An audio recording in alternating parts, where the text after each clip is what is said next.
Dear students, আজ আমরা আলোচনা করব ডাব্লিউবিটি এর থার্ড পেজ অর্থাৎ হুগলি ডিস্ট্রিক্টের কোশ্চেনগুলো। দেখো এর প্রশ্নগুলো কি রয়েছে। দেখো প্রথম প্রশ্ন বলা রয়েছে এ একটা সেট যেখানে 1 2 3 তিনটে পদ রয়েছে। এ সেট থেকে এ সেটে এক এক চিত্রণের সংখ্যা আমাদের নির্ণয় করতে হবে। দেখো প্রথম আমাদের জানতে হবে যে এক এক চিত্রণ বলতে কি বোঝায়।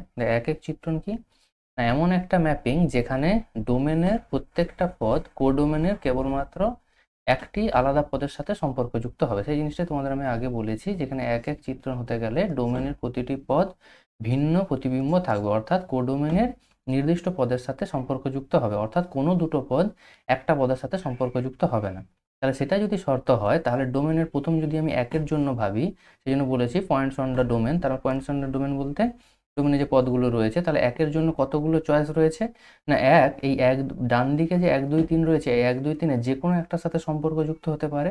তার মানে তিনটে থেকে সে একটা কিন্তু চুজ করতে পারে, সেই জন্য তার কাছে 3 রকম চয়েস রয়েছে। আবার তারপরে যখন আমরা 2 এর জন্য ম্যাচ করাবো, 2 কিন্তু ওই এক যে পদটাকে চুজ করেছিল সেই পদটাকে চুজ করতে পারবে না, কারণ যদি সেটা চুজ করে তাহলে সেটা আর এক এক থাকবে না।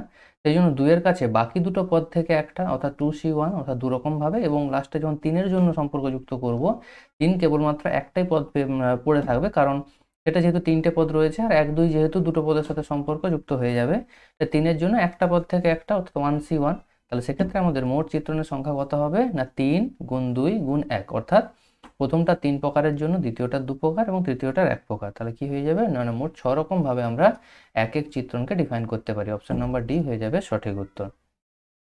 পরের প্রশ্ন দেখো, sign inverse 2 plus cos inverse 2 এর মান নির্ণয় করতে হবে। এই জন্য তোমাদের জানতে হবে যে সাইন ইনভার্স এক্স আর কস ইনভার্স এক্স এর ডোমেন কি। ডোমেন বলতে এই যে এক্স এর মান, সেই এক্স এর মান কোথা থেকে কোথার মধ্যে হলে সেই সাইন ইনভার্স বা কস ইনভার্সের অস্তিত্ব থাকে। তাহলে সেক্ষেত্রে দেখো দুজনেরই ডোমেন কি হয়, -1 থেকে +1, অর্থাৎ এক্স এর মান যদি -1 বা তার থেকে বড় এবং 1 বা তার থেকে ছোট এই মানগুলো নেয়, তবেই কেবলমাত্র সাইন ইনভার্স এক্স এবং কস ইনভার্স এক্স এর অস্তিত্ব থাকবে। কিন্তু আমাদের এখানে এক্স বলতে কি কাজ করছে না, এক্স বলতে কাজ করছে 2, অর্থাৎ সাইন ইনভার্স 2 বা কস ইনভার্স 2 এদের কারোরই অস্তিত্ব নেই, কারণ সাইন ইনভার্স এবং কস ইনভার্স এখান থেকে ভ্যালু নিতে পারে না। সেই জন্য কি না এগুলো নির্ণয় করা সম্ভব নয়। তাহলে আমাদের আনসার কি হয়ে যাবে না অনির্ণয় হয়ে যাবে অ্যান্সার। ঠিক আছে।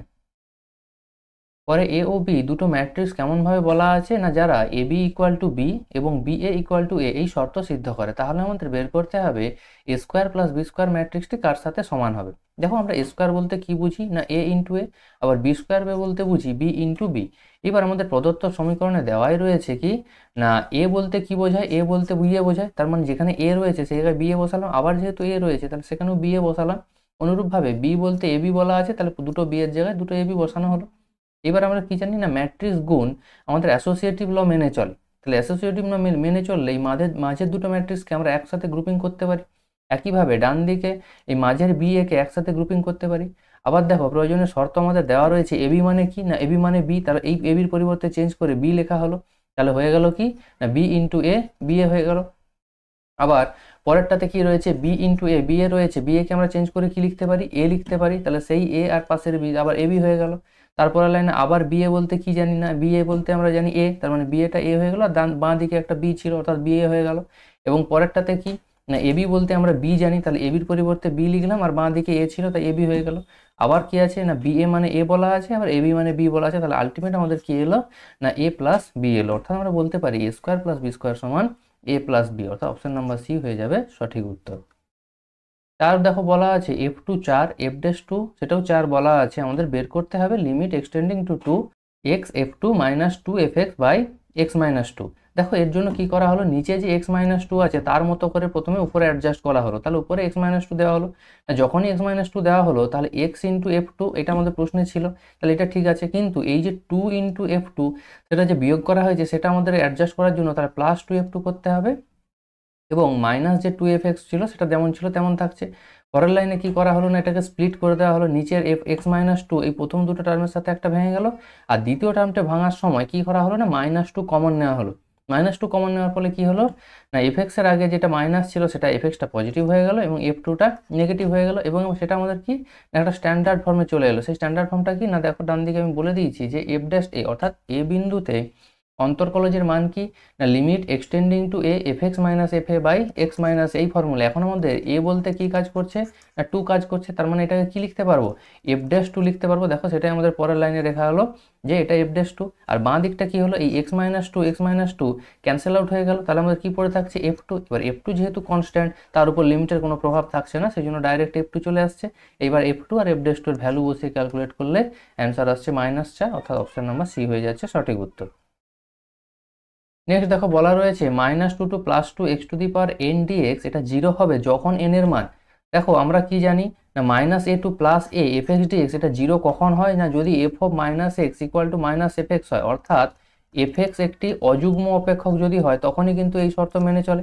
এবার এফ এক্স অযুগ্ম অপেক্ষক হতে গেলে আমাদের এখানে এফ এক্স বলতে কি কাজ করছে না x to the power N কাজ করছে, তাকে অযুগ্ম হতে গেলে কি করতে হবে না বাইরে থেকে একটা মাইনাস বেরিয়ে আসতে হবে -x বসালে। তাহলে যখনই -x বসালাম, এইবার প্রশ্ন হচ্ছে -x এর whole to the power n কখন -x to the power n হবে, কারণ আমরা কি জানি না পাওয়ারে যদি যুগ্ম পাওয়ার থাকে তাহলে সেই মাইনাস বাইরে বেরোয় না, তাহলে পাওয়ারটাকে নিশ্চয়ই অবশ্যই অযুগ্ম পাওয়ার হতে হবে, তাহলেই আমাদের কি একটা মাইনাস বেরিয়ে আসবে, তখনই আমরা লিখতে পারবো মাইনাস অফ এফ এক্স, অর্থাৎ এফ এক্সটা অযুগ্ম অপেক্ষক আমরা বলতে পারবো। সেই জন্য n এর শর্ত কি হতে হবে না n কে অযুগ্ম সংখ্যা হতে হবে, তবেই ওই মাইনাসটা বাইরে বেরিয়ে আসবে। তাহলে অপশন হয়ে যাবে অপশন নাম্বার বি হয়ে যাবে আমাদের সঠিক উত্তর। নেক্সট দেখো y equal two mod x এবং y ইকুয়াল টু 1 দ্বারা সীমাবদ্ধ ক্ষেত্রফল। দেখো y equal two mod x কোথায় ব্রেক করে না 0 বিন্দুতে, সেই জন্য তার অপেক্ষকটা দেখতে কিরকম হয় এইটা দেখতে হয়। এবং y equal to 1, y equal two মানে কি x অক্ষের সমান্তরাল একটি সমীকরণ যেটা 1 একক দূরে অবস্থিত, অর্থাৎ এই লাইনটা y ইকুয়াল টু 1। তাহলে এদের দ্বারা সীমাবদ্ধ অঞ্চল বলতে কোনটা না এই পুরো রিজিয়নটাকে বলা হচ্ছে ওদের দ্বারা সীমাবদ্ধ অঞ্চল। আবার দেখো এই পুরো রিজিয়নটা দুটো ইকুয়াল পার্টে ভেঙে আছে, তার মানে আমরা যদি একদিকের এই ত্রিভুজের ক্ষেত্রফলটা বের করতে পারি তাহলে তাকে যদি আমরা 2 দিয়ে গুণ করে দিই তাহলেই হবে। এবার যে ত্রিভুজের ক্ষেত্রফল বের করব তার ভূমি দেখো 1 আর উচ্চতাও 1, তার মানে ক্ষেত্রফল কত হবে হাফ ইন্টু ভূমি ইন্টু উচ্চতা। আবার এইরকম যেহেতু দুটো রয়েছে তাহলে ইন্টু 2, তাহলে মোট ক্ষেত্রফল হয়ে যাচ্ছে 1 বর্গ একক। ঠিক আছে, option number B. Box a b c বলতে আমরা কি বুঝতাম না a dot b cross c, অর্থাৎ তারা যে অর্ডারে থাকবে সেই অর্ডারে প্রথমটার সাথে ডট প্রোডাক্ট হবে এবং দ্বিতীয় দুটোর সাথে ক্রস প্রোডাক্ট হবে। তাহলে এখন আমাদের যদি দেওয়া থাকে a dot a cross b, তার পরিবর্তে কি লিখতে পারবো এ এ বি। এবার আমরা কি জানি না বক্সের মধ্যে দুটো যদি একই ভেক্টর থাকে তাহলে তার মান কি হয়ে যায় না 0 হয়ে যায়, তাহলে সেক্ষেত্রে আমাদের মান কত হবে না 0, তাহলে অপশন নাম্বার সি হয়ে যাবে আমাদের সঠিক উত্তর। ঠিক আছে, এবার প্রশ্ন এখানে দুটো কনফিউশন আসতে পারে যে সি এতেও 0 আছে ডিতেও 0 আছে, কিন্তু দুটোর মধ্যে পার্থক্য কি না দুটোর পার্থক্য হচ্ছে একটা স্কেলার 0 একটা ভেক্টর 0। এবার প্রশ্ন হচ্ছে এখানে কি হবে না তোমরা নিজেরাই দেখলে বুঝতে পারবে বাইরে কি আছে না বাইরে ডট প্রোডাক্ট রয়েছে, ডট প্রোডাক্ট থাকে মানে কখনোই কিন্তু ভেক্টর 0 আসবে না, সবসময় আসবে কি স্কেলার 0। যদিও আমাদের তোমরা বলতেই পারো যে প্রথম ব্র্যাকেটের মধ্যে তো ক্রস প্রোডাক্ট রয়েছে, কিন্তু আমাদের কাজ কি না আগে প্রথম ব্র্যাকেটের কাজ হবে, তার মানে আগে ভেক্টর গুণ হবে, তাহলে ভেক্টর গুণ হওয়ার পর একটা ভেক্টরের সাথে আবার যখন এ ভেক্টরের ডট প্রোডাক্ট হবে ফাইনালি সেটা স্কেলার গুণ, সেই জন্য মান্য স্কেলার মান আসবে, অর্থাৎ আমাদের শুধু 0 হয়ে যাবে সঠিক উত্তর। ঠিক আছে, নেক্সট দেখো XY সমতলে অবস্থিত একটি সরল রেখা x অক্ষের সাথে 60 ডিগ্রি কোণ উৎপন্ন করলে সরল রেখাটির দিক অনুপাত কত হবে। দেখো x অক্ষের সাথে যদি 60 ডিগ্রি উৎপন্ন করে, আবার সরল রেখাটা যেহেতু XY তলে অবস্থিত তাহলে y অক্ষের সাথে কত ডিগ্রি কোণ করবে 30 ডিগ্রি, আর সরল রেখাটা XY তলে থাকার জন্য z অক্ষের সাথে কত ডিগ্রি করবে 90 ডিগ্রি কোণ করবে। কারণ তোমরা একটু ইমাজিন করলেই বুঝতে পারবে যে XY তলে যদি কোনো সরল রেখা থাকে তার উপর z অক্ষটা কি হবে না লম্ব হবে, সেই জন্য 90 ডিগ্রি কোণ উৎপন্ন করবে।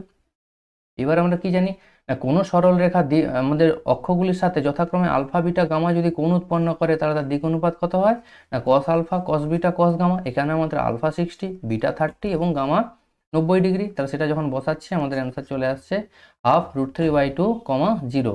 এবার দেখো কখনোই দিক অনুপাতকে কখনোই ব্র্যাকেটের মধ্যে লেখা হয় না, এক্ষেত্রে কিন্তু এটা একটা স্থানাঙ্ক বোঝাবে। এখানে দিক অনুপাতকে যে অপশানগুলো দেওয়া রয়েছে সবগুলো ব্র্যাকেটের মধ্যে লেখা রয়েছে, কিন্তু এটা সঠিক নয়। ঠিক আছে, তাহলে অপশন নাম্বার এ হয়ে যাচ্ছে সঠিক উত্তর, কারণ অ্যান্সারটা ম্যাচ করছে ব্র্যাকেটটা কিন্তু কোনোটাতেই হবে না। ঠিক আছে, নেক্সট দেখো বলা আছে probability of A 1/3, probability of B by A 1/5 এবং probability of C by A intersection B সমান 3/20 হলে probability of A intersection B intersection C এর মান আমাদের বের করতে হবে। দেখো আমাদের স্টেপ বাই স্টেপ যদি প্রবাবিলিটি অফ B/A এর ফর্মুলা আমরা যদি অ্যাপ্লাই করি কি না probability of B intersection by probability of A, এখানে প্রদত্ত মানগুলো বসালে আমরা এখান থেকে কি পেয়ে যাবো না probability of A intersection B। এইবার আরও একটা মান দেওয়া আছে probability of C/A a intersection b, তার ফর্মুলা যদি আমরা বসাই সেখান থেকে আমাদের ডাইরেক্ট মান পাবো কত না probability of a intersection b intersection c. এটা জাস্ট সিম্পল ক্যালকুলেশন করলেই চলে আসবে 1/100 হয়ে যাবে সঠিক উত্তর, অপশন নাম্বার এ। নেক্সট বলা আছে সমসম্ভব চলরাশি এক্স এর বিভাজন দেওয়া রয়েছে, আমাদের বের করতে হবে ভ্যারিয়েন্স অফ এক্স। তোমাদের কিন্তু ভ্যারিয়েন্স অফ এক্স চাইলে প্রথম কথা হচ্ছে এই যে ভ্যারিয়েন্স অফ এক্স এর ফর্মুলাটা তোমাদের মনে রাখতে হবে কি না expectation of x square minus expectation of x এর হোল স্কোয়ার। এক্সপেকটেশন অফ এক্সটা কি না মধ্য, তার সূত্র কি না summation of x i p i, অর্থাৎ আমাদের যে এক্স মান রয়েছে তার সাথে তার করসপন্ডিং প্রবাবিলিটি গুণ করে যোগ করতে হবে, তাহলে সেটা যদি করি মান আসছে কত 1.9।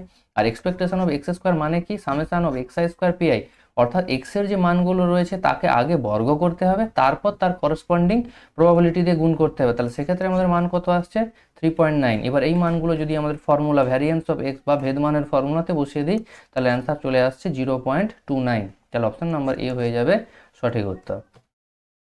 নেক্সট কি না এফ একটা ফাংশন বলে দেওয়া আছে real number two real number, কেমনভাবে ডিফাইন করা আছে না F x equal to x square plus 1, তাহলে আমাদের বের করতে হবে এফ ইনভার্স 10,37 কত হবে, অর্থাৎ 10 এবং 37-এর প্রাকবিম্বগুলো কী হবে সেটা আমাদের বের করতে হবে। তাহলে আমরা কী করছি দুটোর জন্য দুটো স্টেপ করছি, ধরে নিচ্ছি এফ ইনভার্স 10 সমান ওয়াই, তাহলে সেখান থেকে যেহেতু ইনভার্সের অস্তিত্ব আছে আমরা বলতে পারি এফ ওয়াই সমান 10, তাহলে এফ এক্স যদি এক্স স্কোয়ার প্লাস 1 হয় তাহলে এফ ওয়াই কত হবে ওয়াই স্কোয়ার প্লাস 1, এখান থেকে ক্যালকুলেট করলে ওয়াই সমান প্লাস মাইনাস 3। এবার কারো এখানে মনে হতে পারে যে শুধু +3 নিতে পারতাম তো, কারণ ওয়াই স্কোয়ার সমান 9 হলে শুধু +3ও নেওয়া যায় -3ও নেওয়া যায়, তাহলে দুটো একসাথে নেব কেন, কারণ আমরা জানি কি কোনো ফাংশনের ক্ষেত্রে দুটো প্রাকবিম্ব থাকতে পারে। এফ একটা যদি ফাংশন এ থেকে বিতে ডিফাইন হয় তাহলে এরকম কেসটা কিন্তু হতে পারে, অর্থাৎ দুটো পয়েন্টের একই ইমেজ কিন্তু থাকতে পারে, কিন্তু এটা কখনোই হবে না যে একটা পয়েন্টের দুটো প্রতিবিম্ব আছে, এটা কিন্তু কখনোই হবে না, কিন্তু উপরের কেসটা হতে পারে। সেই জন্য আমাদের কি বলতে পারি না দুটো পয়েন্ট আমরা এমন পেতে পারি যার একই বিম্ব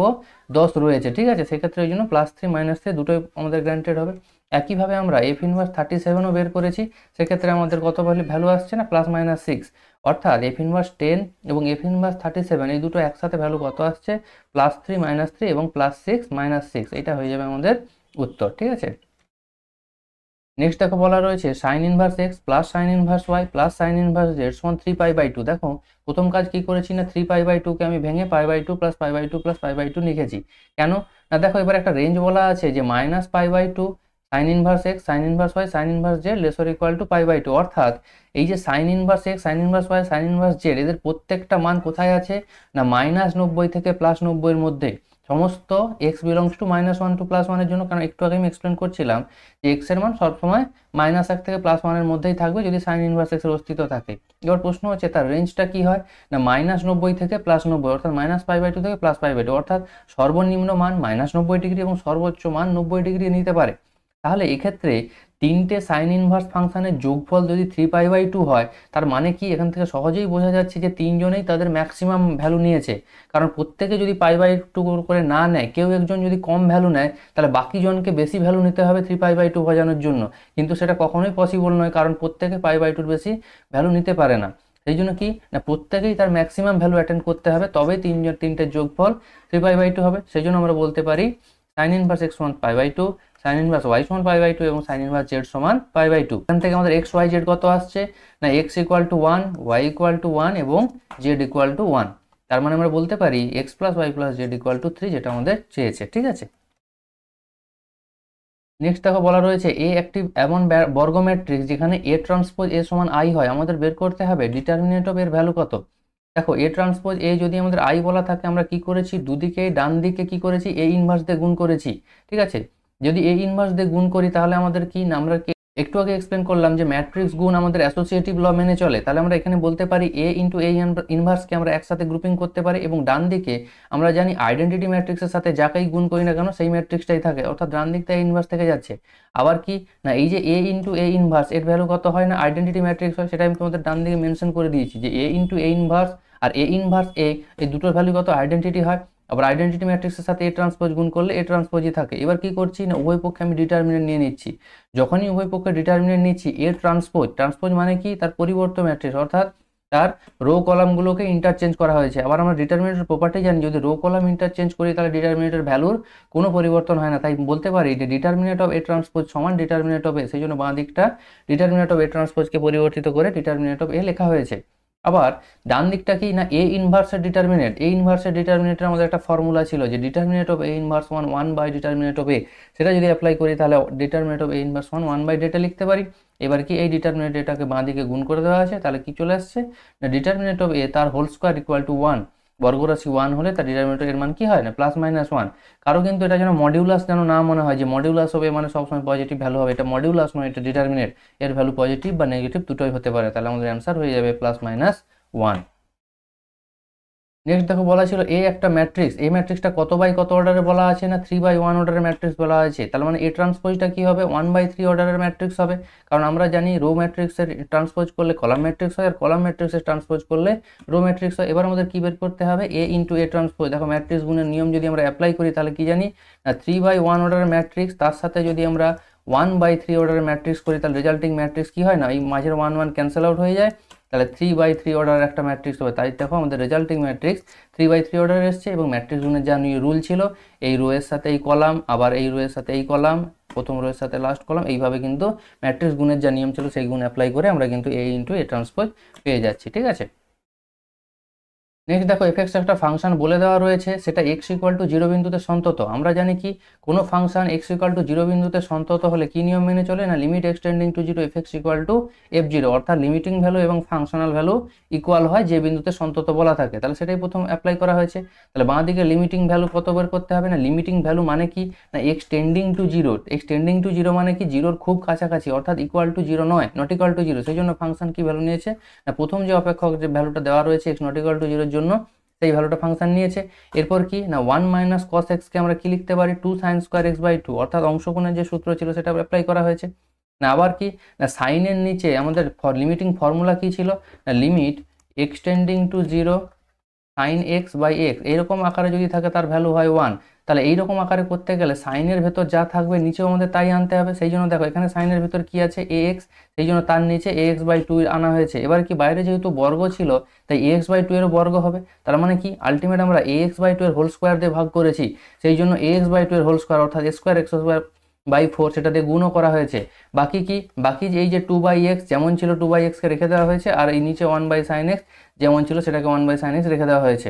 নেক্সট কাজ কি না এই যে লিমিট এই লিমিটটাকে স্কোয়ারের মধ্যে নিয়ে যাওয়া হয়েছে, কারণ লিমিট স্কোয়ারের মধ্যে চলে যায়, এই ফর্মুলা আমাদের জানা আছে, সেটা প্রথমে অ্যাপ্লাই করা হয়েছে এবং তারপর কি লিমিটটাকে স্প্লিট করে পরের পার্টেও দেওয়া হয়েছে। পরের পার্টের ক্ষেত্রে কি হয়েছে না এই 2 ক্যান্সেল আউট হয়েছে, তাই বাইরে a²/2 চলে এসেছে, কারণ এটা কনস্ট্যান্ট, এর উপর লিমিটের কোনো প্রভাব থাকছে না। পরবর্তীকালে এই যে দুটো x² রয়েছে আর নিচে একটা x রয়েছে, একটা x উপর নিচে ক্যান্সেল আউট হবে, তাহলে কি থাকছে না উপরে একটা x পড়ে থাকছে, নিচে sin x যেমন ছিল পড়ে থাকছে, আর ডান দিকটা অলওয়েজ যেমন ভ্যালু দেওয়া আছে f0 8 সেটা হচ্ছে। নেক্সট কাজ কি করা হয়েছে না এই যে স্কোয়ারের ভেতর যে লিমিট ছিল এর ভ্যালুটা কত 1, তাই 1 স্কোয়ার হয়ে যাচ্ছে এবং বাইরে a²/2 যেমন ছিল থেকে যাচ্ছে।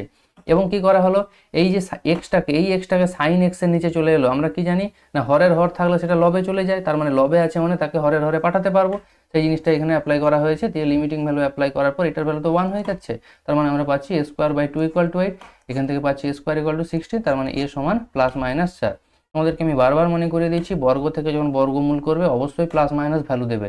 এইবার যদি কোনো শর্ত বলা থাকে সেই শর্ত অনুযায়ী প্লাস ভ্যালু বা মাইনাস ভ্যালু কোনোটা নাও থাকতে পারে, কিন্তু ইনিশিয়াল স্টেজে কোনো শর্ত বলা না থাকলে প্লাস মাইনাস দুটোই কিন্তু অ্যান্সার হবে, ঠিক আছে। এফ এর বিপরীত অপেক্ষক জি বলে দেওয়া আছে, তার মানে কি বলা আছে না এফ ইনভার্স সমান জি আমরা এটা বলতে পারি। এবার কি করা হয়েছে উভয় দিকে এফ কম্পোজ করা হয়েছে, কোন দিকে না বাঁ দিকে এফ কম্পোজ করা হয়েছে। আমরা কি জানি না এফ কম্পোজ এফ ইনভার্স মানে কি আইডেন্টিটি ম্যাট্রিক্স আছে, তাহলে F compose F inverse identity এলো, আর এফ কম্পোজ জিটা বাঁ দিকে যেমন ছিল রেখে দিলাম। এবার কি এফ কম্পোজ জি = আই মানে কি বুঝবো না F compose G of x, অর্থাৎ এক্স এর উপর যদি এফ কম্পোজ জিটা অ্যাপ্লাই করা হয় তাহলে সেটা কি আই অফ এক্স আসবে। আই অফ এক্স মানে কি আইডেন্টিটি ফাংশন, আইডেন্টিটি ফাংশনের প্রপার্টি কি ছিল না যাই দেবো তাই ভ্যালু বেরিয়ে আসবে, অর্থাৎ এক্স দিলে এক্সটাই বেরিয়ে আসবে, তার মানে আমরা বলতে পারি না F compose G of x = x, তার মানে কি না F of G x = x. এবার উভয় পক্ষে কি করা হচ্ছে ডিফারেন্সিয়েট করা হচ্ছে, ডিফারেন্সিয়েট করলে কি হবে না এফ অফ জি এক্স এর ক্ষেত্রে এফ ড্যাশ জি এক্স হবে, আর জি এক্সকে যেহেতু এক্স এর মতো ভাবা হয়েছে তাই জি এক্স এর ডেরিভেটিভ জি ড্যাশ এক্স হবে, আর ডান দিকে এক্স এর ডেরিভেটিভ 1। এবার দেখো আমাদের কি এক্স = 2 বসানো হয়েছে, কারণ আমাদের ফাইনাল ভ্যালু জি ড্যাশ 2 দরকার না, যখনই এক্স = 2 বসাবো তাহলে কি হবে এফ ড্যাশ জি টু, কারণ ভিতরে জি এক্স ছিল সেখানে জি টু হয়ে যাবে, আর তারপর জি ড্যাশ এক্স ছিল ওটা জি ড্যাশ 2 হয়ে যাবে। এবার দেখো জি টুর ভ্যালু কত বলা আছে না এ বলা আছে, তার মানে হয়ে যাচ্ছে f dash a g dash 2 = 1। F dash a বলতে কত না দেখাই আছে কত f dash x equal to x to the power 10/1 plus x square. তাহলে এফ ড্যাশ এ কত হবে না এক্স এর জায়গায় এ বসালে a to the power 10/1 plus a square চলে আসছে। এখান থেকে আমরা জি ড্যাশ টু কত পাবো না এ স্কোয়ার প্লাস 1/এ টু দি পাওয়ার 10, এটা হয়ে যাবে আমাদের অ্যান্সার। ঠিক আছে, নেক্সট দেখো একটা ইন্টিগ্রেশন আছে cos square x into cos x কি করা হয়েছে না cos কিউব এক্সকে দুটো পার্টে ভেঙে দেওয়া হয়েছে, cos স্কোয়ার এক্স আর একটা হচ্ছে cos এক্স, আর sin to the power 3/2 x যেমন ছিল রেখে দেওয়া হয়েছে। এরপর cos sin এক্সকে কি করা হয়েছে না জেড, কারণ এই যে cos এক্স ডিএক্স এটা কার ডেরিভেটিভ না sin এক্সের ডেরিভেটিভ, সেই জন্য sin এক্সকে কি করা হয়েছে জেড ধরা হয়েছে। আর এই যে প্রথম cos স্কোয়ার এক্স ছিল তাকে চেঞ্জ করে 1 মাইনাস sin স্কোয়ার এক্স লেখা হয়েছে। তাহলে sin এক্সকে জেড ধরার পর পুরো ইন্টিগ্রেশনটা জেডের আকারে কনভার্ট হয়ে গেল। তারপর দেখো সিম্পল ইন্টিগ্রেশন, আমাদের integration z to the power n d z, এই ফর্মুলা কি ছিল না z to the power n plus 1/n plus 1 plus c, এই ফর্মুলা দেখো এখানে অ্যাপ্লাই করে ইন্টিগ্রেশন করা হয়েছে এবং লাস্টে জেড এর ভ্যালু যা ছিল বসিয়ে দেওয়া হয়েছে। ঠিক আছে, নেক্সট দেখো একটা আমাদের x dy minus y d x একটা দেওয়া রয়েছে ডিফারেনশিয়াল ইকুয়েশন, সেখান থেকে আমাদের সলভ করে তার ভ্যালু বের করতে হবে, সমাধান করো মানে এই ডিফারেনশিয়াল ইকুয়েশন থেকে ওয়াই এর ভ্যালু আমাদের বের করতে হবে। তাহলে প্রথম কাজ কি করা হলো না বাঁ দিকটা রয়েছে x dy minus y d x, তোমাদের এর জন্য কি করতে হবে কতগুলো স্পেশাল ফর্ম মনে রাখতে হবে। সেই স্পেশাল ফর্মগুলোর মধ্যে যেমন রয়েছে x d y plus y d x, যদি এরকম থাকে তাকে আমরা কি লিখতে পারি না ডি অফ এক্স ওয়াই লিখতে পারি। আর x dy minus y dx থাকলে বাই এক্স স্কোয়ার যদি থাকে তাহলে লিখতে পারি d of y by x. আবার y dx minus x dy by যদি ওয়াই স্কোয়ার থাকে তাহলে লেখা লিখতে পারি d of x by y. এইরকম ধরনের কিন্তু কতগুলো স্পেশাল ফর্ম রয়েছে, আরও রয়েছে তোমাদের, যেমন ধরতে পারো d of x plus y equal to d x plus d y, এটা মাইনাসের ক্ষেত্রেও অ্যাপ্লিকেবল হয়। ঠিক আছে, তাহলে এইরকম একাধিক কিন্তু স্পেশাল ফর্মের অঙ্ক কিন্তু রয়েছে, তো এই স্পেশাল ফর্মগুলো মনে রাখলে কিন্তু আমাদের ইন্টিগ্রেশন অনেক বেশি সহজ হয়ে যাবে। তাহলে এক্ষেত্রে আমরা কি না এক্ষেত্রে ডান দিকে যে এক্স স্কোয়ার ছিল সেই এক্স স্কোয়ারটাকে আমরা প্রথম বাঁ দিকে ভাগ করলাম, বাঁ দিকে ভাগ করার পর দেখো একটা স্পেশাল ফর্মের সাথে ম্যাচ করে যাচ্ছে, সেই জন্য তাকে লিখতে পারি d of y by x, আর ডান দিকটা ডিএক্স থেকে যাচ্ছে।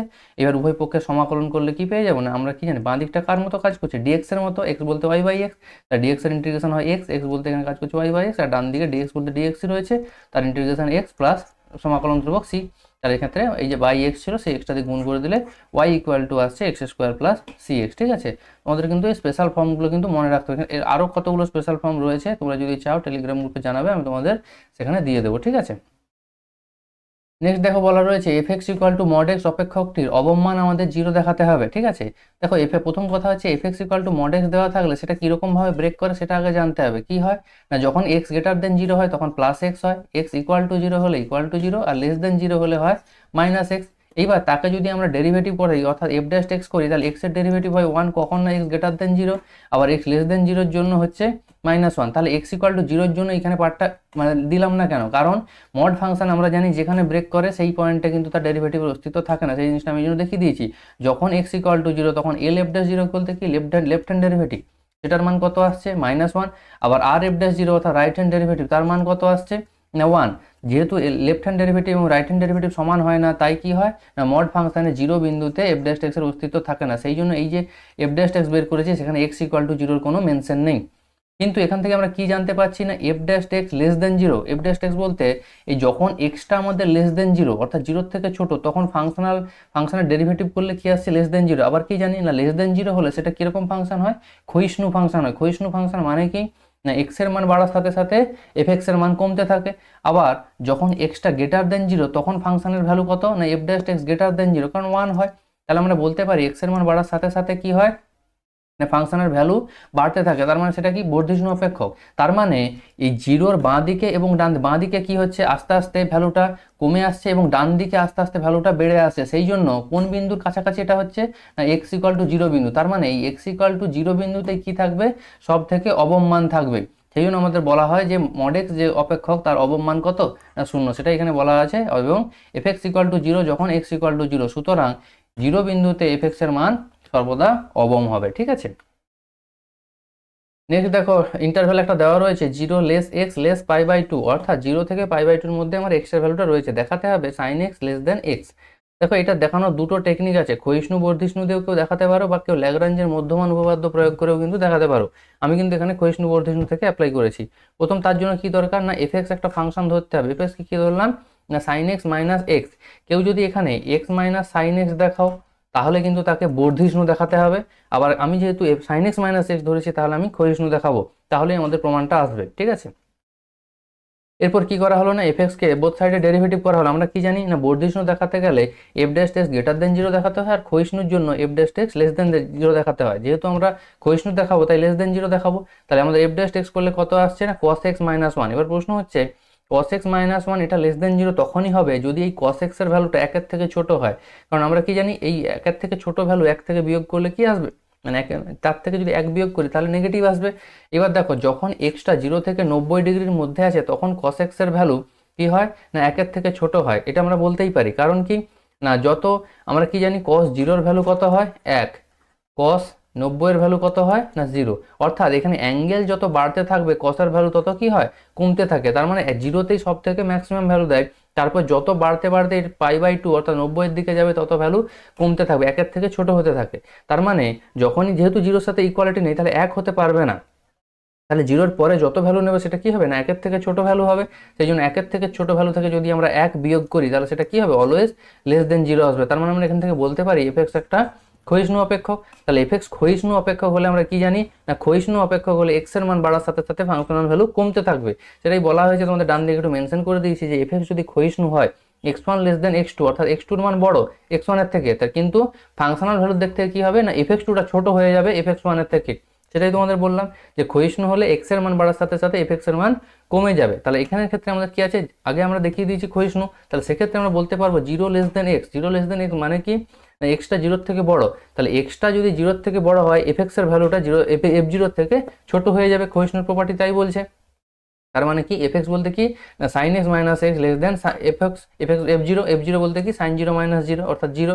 তার মানে sin x minus x less than 0, বা সাইড চেঞ্জ করলে দেখো বলতে পারি sin x less than x। এটাই আমাদের প্রমাণ ছিল। ঠিক আছে, 2x minus y plus 2z equal to 5 আর 5x minus 2.5y plus 5z equal to 20 সমতল দুটির মধ্যবর্তী দূরত্ব নির্ণয় করতে হবে। দেখো, দুটি সমতলের মধ্যবর্তী দূরত্ব তখনই নির্ণয় করা যাবে যদি সমতল দুটি সমান্তরাল হয়, কারণ যদি সমান্তরাল না হয় তাহলে তাদের মধ্যবর্তী দূরত্ব সর্বদা শূন্য হবে। তাহলে সেই জন্য আমরা প্রথম কি করলাম না, দ্বিতীয় যে সমীকরণটা আছে তাতে একটু ক্যালকুলেট করলাম। ক্যালকুলেট বলতে কি না, 2.5টাকে আমরা 5/2 লিখলাম, তারপর লসাগু করে বোথ সাইডে 5 ক্যান্সেল আউট করলে দেখো সমীকরণটা আসছে আমাদের এরকম। তাহলে দেখো, এখান থেকে সহজেই বোঝা যাচ্ছে যে দুটো সমতল পরস্পর সমান্তরাল। কেন না, দুটো সমতলেরই এক্স ওয়াই জেড এর যে সহগ, সেই সহগগুলো পরস্পর সমানুপাতি। এক্ষেত্রে সমান হয়ে গেছে, আমরা সমানুপাতি হলেও বলতে পারি কি তারা পরস্পর সমান্তরাল সমতল। তার মানে তাদের মধ্যবর্তী দূরত্বটা শূন্য নয়, অর্থাৎ কিছু না কিছু দূরত্ব থাকবে। দূরত্ব নির্ণয়ের সূত্র কি ছিল না, modulus of c1 minus c2 divided by root over of a square plus b square plus c square. যেখানে c1 c2 কি না, দুটি সমতলের ক্ষেত্রে ডান দিকে যে ধ্রুবক রাশিটা থাকে তাকে একটাকে c1 বলা হয়, একটাকে c2 বলা হয়।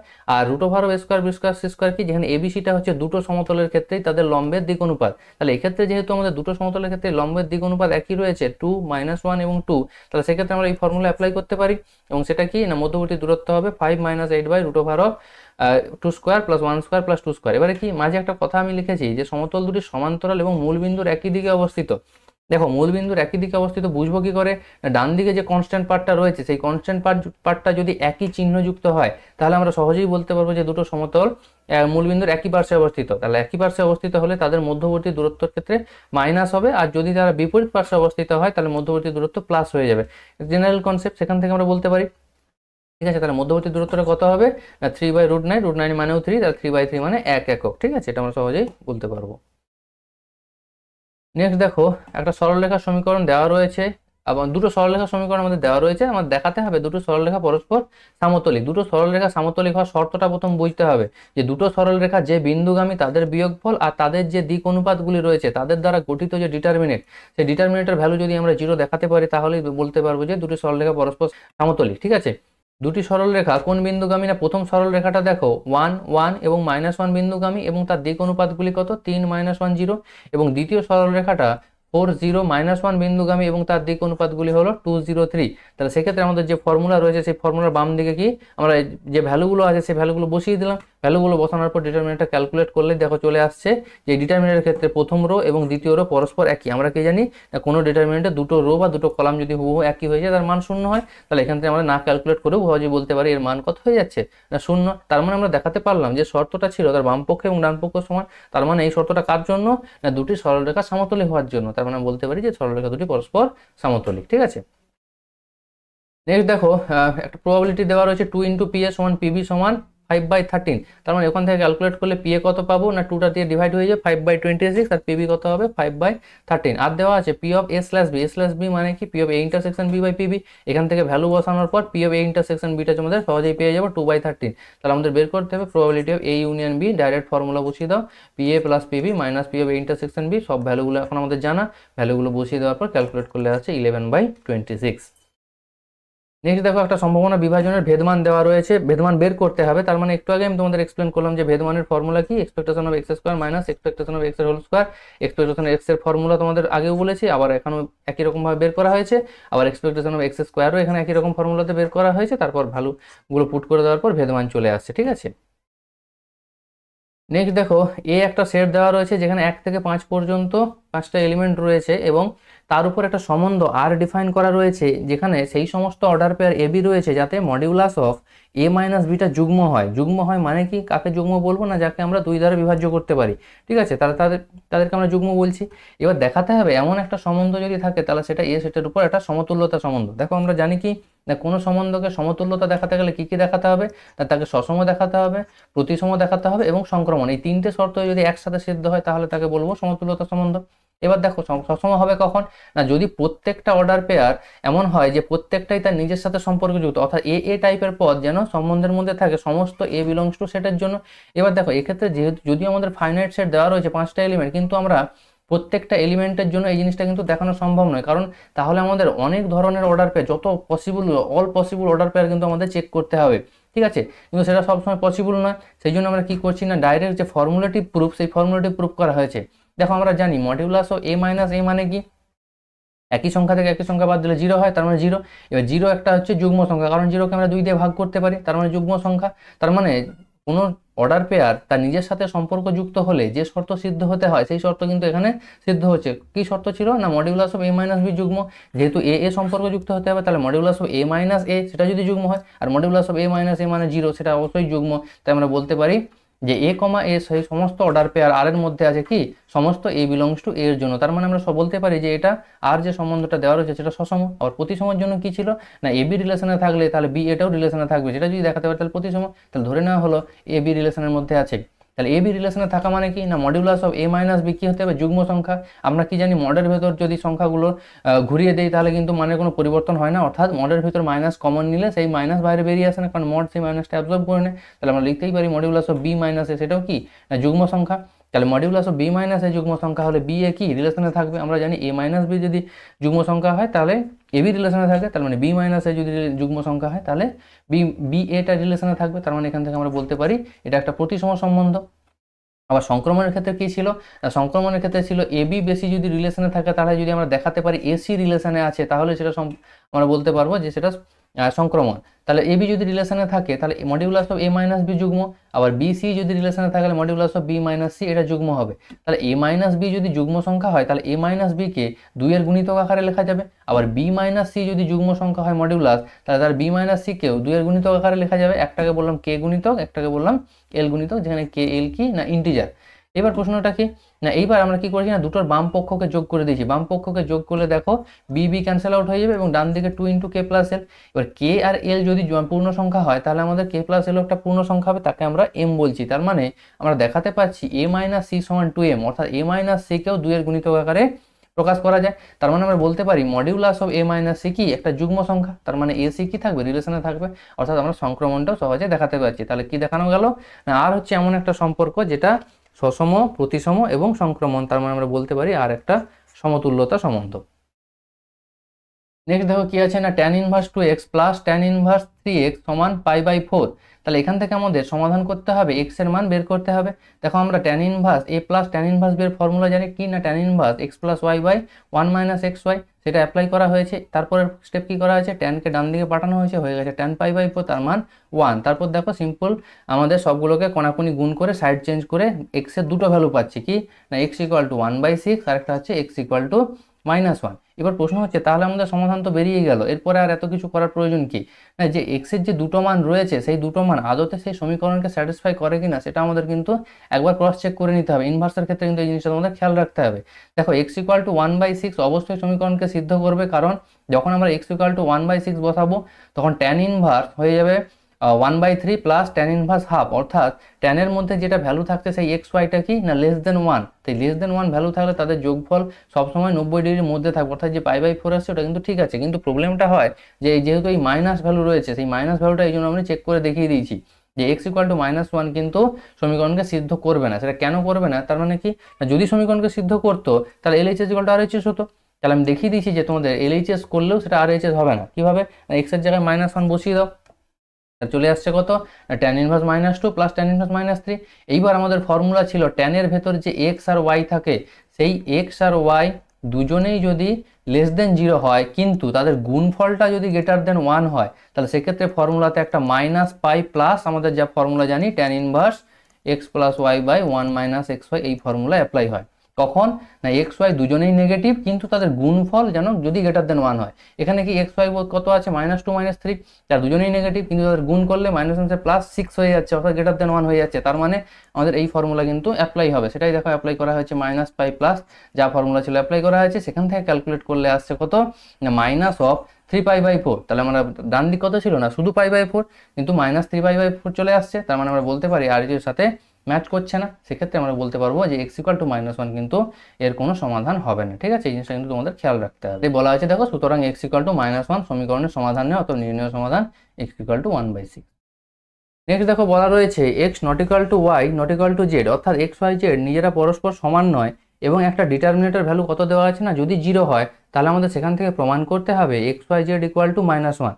দেখো ডিটারমিনেটের প্রপার্টি ছিল একটা ডিটারমিনেটের যদি যদি কোনো একটা স্তম্ভ বা কোনো একটা সারিকে যদি আমরা যোগফল আকারে প্রকাশ করতে পারি তাহলে পুরো ডিটারমিনেটটাকে দুটো ডিটারমিনেটের যোগফল আকারে আমরা প্রকাশ করতে পারবো। সেই জিনিসটা দেখো করা হয়েছে। দেখো এখানে ক্ষেত্রে আমাদের যে প্রশ্নটা দেওয়া রয়েছে সেখানে কি করা হয়েছে না থার্ড কলামটা আমাদের দুটো পদের যোগফল আকারে লেখা আছে। তার মানে কি করতে পারি না পুরো ডিটারমিনেটটাকে দুটো ডিটারমিনেটের যোগফল আকারে লিখতে পারি। কি করতে হবে, সেখানে যে দুটো কলাম আমাদের পরিবর্তিত হয়নি সেই দুটো কলাম কিন্তু দুটো ডিটারমিনেটের ক্ষেত্রে একই থাকবে, শুধু যে কলামটা বা যে স্তম্ভটায় দুটো সংখ্যার যোগফল আকারে লেখা হয়েছে সেখানে প্রথম সংখ্যাটা প্রথম ডিটারমিনেন্টে চলে যাবে এবং দ্বিতীয় সংখ্যাটা দ্বিতীয় ডিটারমিনেন্টে চলে যাবে। এটাই ছিল ডিটারমিনেন্টের যোগের নিয়ম। তাহলে সেই নিয়ম অনুযায়ী দেখো প্রদত্ত যে ডিটারমিনেন্টটা তাকে দুটো যোগফল আকারে লেখা হয়েছে।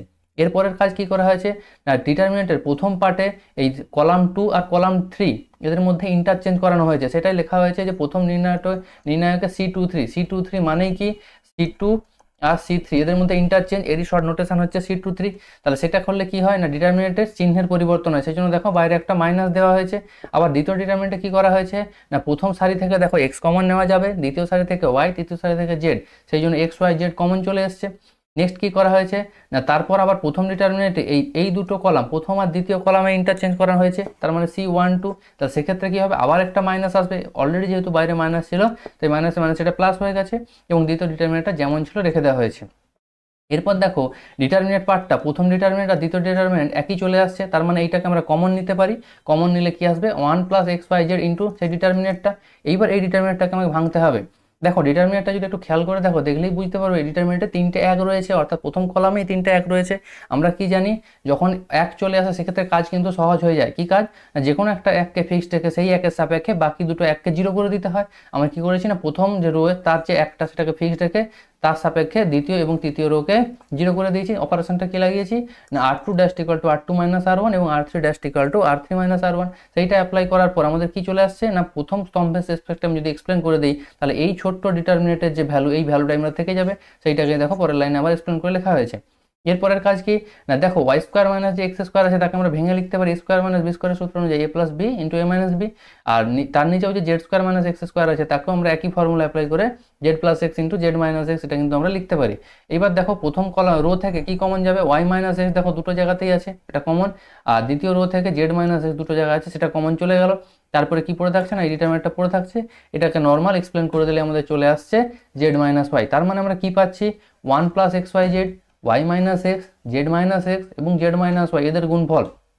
আমরা কি জানি একাধিক রাশির গুণফল যদি শূন্য হয় তাহলে হয় নতুবা করলে তার পৃথক পৃথকভাবে শূন্য হতে পারে। তাহলে প্রথম কি হলো না, প্রথম one plus x y z সেটা শূন্য, সেখান থেকে পাচ্ছি x y z equal to minus one. Y minus x যদি জিরো হয় সেখান থেকে এক্স প্লাস এক্স সমান y, y z minus x zero হলে জেড সমান এক্স, জেড মাইনাস ওয়াই হলে জেড সমান ওয়াই। তার মানে আমরা এখান থেকে বলতে পারি লাস্টের তিনটে কন্ডিশন থেকে এক্স ওয়াই জেড এরা পরস্পর সমান, কিন্তু সেটা কখনোই সম্ভব নয় কারণ দেওয়া রয়েছে x not equal to y not equal to z, অর্থাৎ একে অপরে কেউ কারোর সাথে সমান নয়। তার মানে অনলি পসিবিলিটি কি না x y z equal to minus one, এই জন্য x y z equal to minus one এখান থেকে আমরা কনক্লুশন বলতে পারি। তার মানে সেটাই আমাদের প্রমাণ ছিল, সেটা প্রমাণ করা গেল। ঠিক আছে, নেক্সট ক্র্যামার নিয়মের সাহায্যে আমাদের সমাধান করতে হবে। ক্র্যামার নিয়ম সবাই নিশ্চয়ই জানো, কি করতে হবে না, ক্র্যামার নিয়মে সমাধান করার জন্য প্রথমে আমাদের কি সহগ ডিটারমিনেন্টটা বের করতে হয়, সহগ নির্ণয় বের করতে হয়। তার জন্য প্রত্যেকটা সমীকরণকে স্ট্যান্ডার্ড আকারে করে নিতে হয়। স্ট্যান্ডার্ড আকারটা কি না a x plus b y plus c z equal to d, এই ফর্মে আমাদের প্রত্যেকটা ডিটারমিনেন্টকে করে নিতে হয়। এবার যেখানে এক্স এর সহগ থাকবে না সেখানে জিরো এক্স লিখে নেবো, আবার যদি কোথাও ওয়াই এর সহগ না থাকে জিরো ওয়াই, জেড এর সহগ না থাকলে জিরো জেড, এই জিনিসগুলো আমরা লিখে নেবো। সেই আকারে দেখো প্রথমে তিনটে সমীকরণকে আগে লেখা হয়েছে, এরপর তার কি সহগ ডিটারমিনেন্ট বা সহগ নির্ণয় করা হয়েছে, সেটাকে আমরা কি বলছি না ডেল্টা বলে বের করছি। না সেই ডিটারমিনেন্টের ভ্যালু যদি বের করি সেই ভ্যালু কত আসছে 15 আসছে, তাহলে ডিটারমিনেন্টের ভ্যালু যদি জিরো না আসে তাহলে অর্থাৎ নন জিরো আসে, সেক্ষেত্রে আমরা কি না ক্র্যামার নিয়মের সাহায্যে এর সমাধান করতে পারবো। যদি কোনো কারণে জিরো আসে তাহলে দুটো কন্ডিশন ছিল, যদি ডেল্টা জিরো হয় এবং বাকিগুলো delta one delta two delta three প্রত্যেকেই জিরো হয় তাহলে কি হয় না এক্ষেত্রে আমাদের অসংখ্য সমাধান থাকে। আবার ডেল্টা জিরো কিন্তু delta one delta two delta three এদের মধ্যে কোনো একটা, ঠিক আছে, কোনো একটা যদি নন জিরো হয় অর্থাৎ ডেল্টা আই যদি নন জিরো হয় তাহলে বলবো এর কোনো সমাধান নেই। কি তাহলে ক্র্যামার নিয়মের ক্ষেত্রে তিনটে জিনিস ছিল, delta not equal to zero হলে ইউনিক সলিউশন একটাই সমাধান থাকবে, আর যদি ডেল্টা জিরো এবং বাকি তিনটেও জিরো হয় তাহলে সেক্ষেত্রে অসংখ্য সমাধান থাকবে। আবার ডেল্টা জিরো কিন্তু বাকি তিনটের মধ্যে অন্তত একটা নন জিরো থাকে তাহলে সেখানে কোনো সমাধান থাকবে না। এক্ষেত্রে কি আমাদের প্রথম কন্ডিশন স্যাটিসফাই করছে delta not equal to zero, তার মানে আমরা ক্র্যামার নিয়মের সাহায্যে বলতে পারি এর সমাধান করা যাবে। প্রশ্ন কি নেক্সট কাজ কি না ডেল্টা ওয়ান বের করা। না ডেল্টা ওয়ানের সিগনিফিকেন্স কি ছিল না ডেল্টা ওয়ান মানে কি প্রথম কলামকে রিপ্লেস করতে হবে কি দ্বারা না ডান দিকে এই যে কনস্ট্যান্ট রয়েছে এই কনস্ট্যান্টগুলো দ্বারা। কনস্ট্যান্ট কি 0 -4 3, তাহলে সেটাই দেখো প্রথম কলামে রিপ্লেস করা হলো। প্রথম কলাম কি ছিল না 0 1 3 ছিল, তাকে রিপ্লেস করা হলো 0 -4 3, আর বাকি দুটো যেমন ছিল রেখে দেওয়া হলো, তারপর ক্যালকুলেট করে পাওয়া গেল 75। ডেল্টা টু কি না দ্বিতীয় কলামকে রিপ্লেস করা হলো, আর ডেল্টা থ্রির ক্ষেত্রে তৃতীয় কলামকে রিপ্লেস করা হলো। এইভাবে delta one delta two delta থ্রির ভ্যালু বের করা হলো। এবার ক্র্যামার নিয়ম কি বলছে না এক্স এর value delta one by delta হবে, ওয়াই এর value delta two by delta এবং জেড এর value delta three by delta হবে। সেক্ষেত্রে ক্যালকুলেট করলে চলে আসছে কত x equal to 5, y equal to -3 এবং জেড ইকুয়াল টু -2। নেক্সট দেখো এই একটা ম্যাট্রিক্স বলে দেওয়া রয়েছে 2x2 অর্ডারে 3 2 1 1, যেখানে আমাদের স্মল এ স্মল বি নির্ণয় করতে হবে কি না যখন এই A square plus small a capital A plus B into I সমান জিরো ম্যাট্রিক্স হয়। এই শর্ত যদি সিদ্ধ করে তাহলে আমাদের এবি বের করতে হবে। তার জন্য আমি প্রথম কাজ কি করা হয়েছে না স্কোয়ার ম্যাট্রিক্সটাকে বের করে দেওয়া হয়েছে। স্কোয়ার ম্যাট্রিক্স কি এর সাথে এই ম্যাট্রিক্সের নিজের গুণ করে দেওয়া হলো। এরপর যে প্রয়োজনীয় শর্ত দেওয়া ছিল সেই শর্তে কিন্তু বসিয়ে দেওয়া হলো। তারপর দেখো ম্যাট্রিক্স গুণের নিয়ম অ্যাপ্লাই করে এই একটা কনস্ট্যান্ট দিয়ে গুণ করা হলো। কনস্ট্যান্ট দিয়ে গুণের নিয়ম কি ছিল না এই কনস্ট্যান্টটা সবার সাথে গুণ হবে। আবার পরে যে বি আই আই বলতে আইডেন্টিটি ম্যাট্রিক্স, সেটা 1 0 0 1 যেহেতু 2x2 বলা রয়েছে তাহলে তার সাথে আবার বিটা গুণ হবে। গুণ করার পর বাঁ দিকে দেখো ম্যাট্রিক্স যোগের যে নিয়ম সেই ম্যাট্রিক্স যোগের নিয়ম অ্যাপ্লাই করা হলো। তাহলে প্রথম পদগুলো সব যোগ হলো, দ্বিতীয় পদগুলো যোগ, তৃতীয় পদগুলো যোগ, চতুর্থ পদগুলো যোগ, এইভাবে কিন্তু ম্যাট্রিক্স যোগ করা হলো। এইবার কি ডান দিকে জিরো ম্যাট্রিক্স বলতে কি না সব পদগুলোই জিরো। যেহেতু দুটো ম্যাট্রিক্স পরস্পর সমান ম্যাট্রিক্সের ক্ষেত্রে আমরা তুলনা করে কি বলতে পারি প্রথম পদের সাথে প্রথম পদ সমান, একই রকমভাবে বাকি পদগুলোর সাথে বাকি পদগুলো সমান, সেটা অ্যাপ্লাই করা হলো। সেখান থেকে অ্যাপ্লাই করে দেখো এ আর বি দিয়ে দুটো সমীকরণ চারটে সমীকরণ আসবে। সেই চারটে সমীকরণকে যদি আমরা পরস্পর সমাধান করি, সমাধান করলে এ আর বি এর মান আসবে -4 আর 1। দেখো এই সমাধানগুলো একদম সহজ আছে তাই আমি আর এক্সপ্লেন করছি না, ঠিক আছে, তোমরা করলেই পারবে।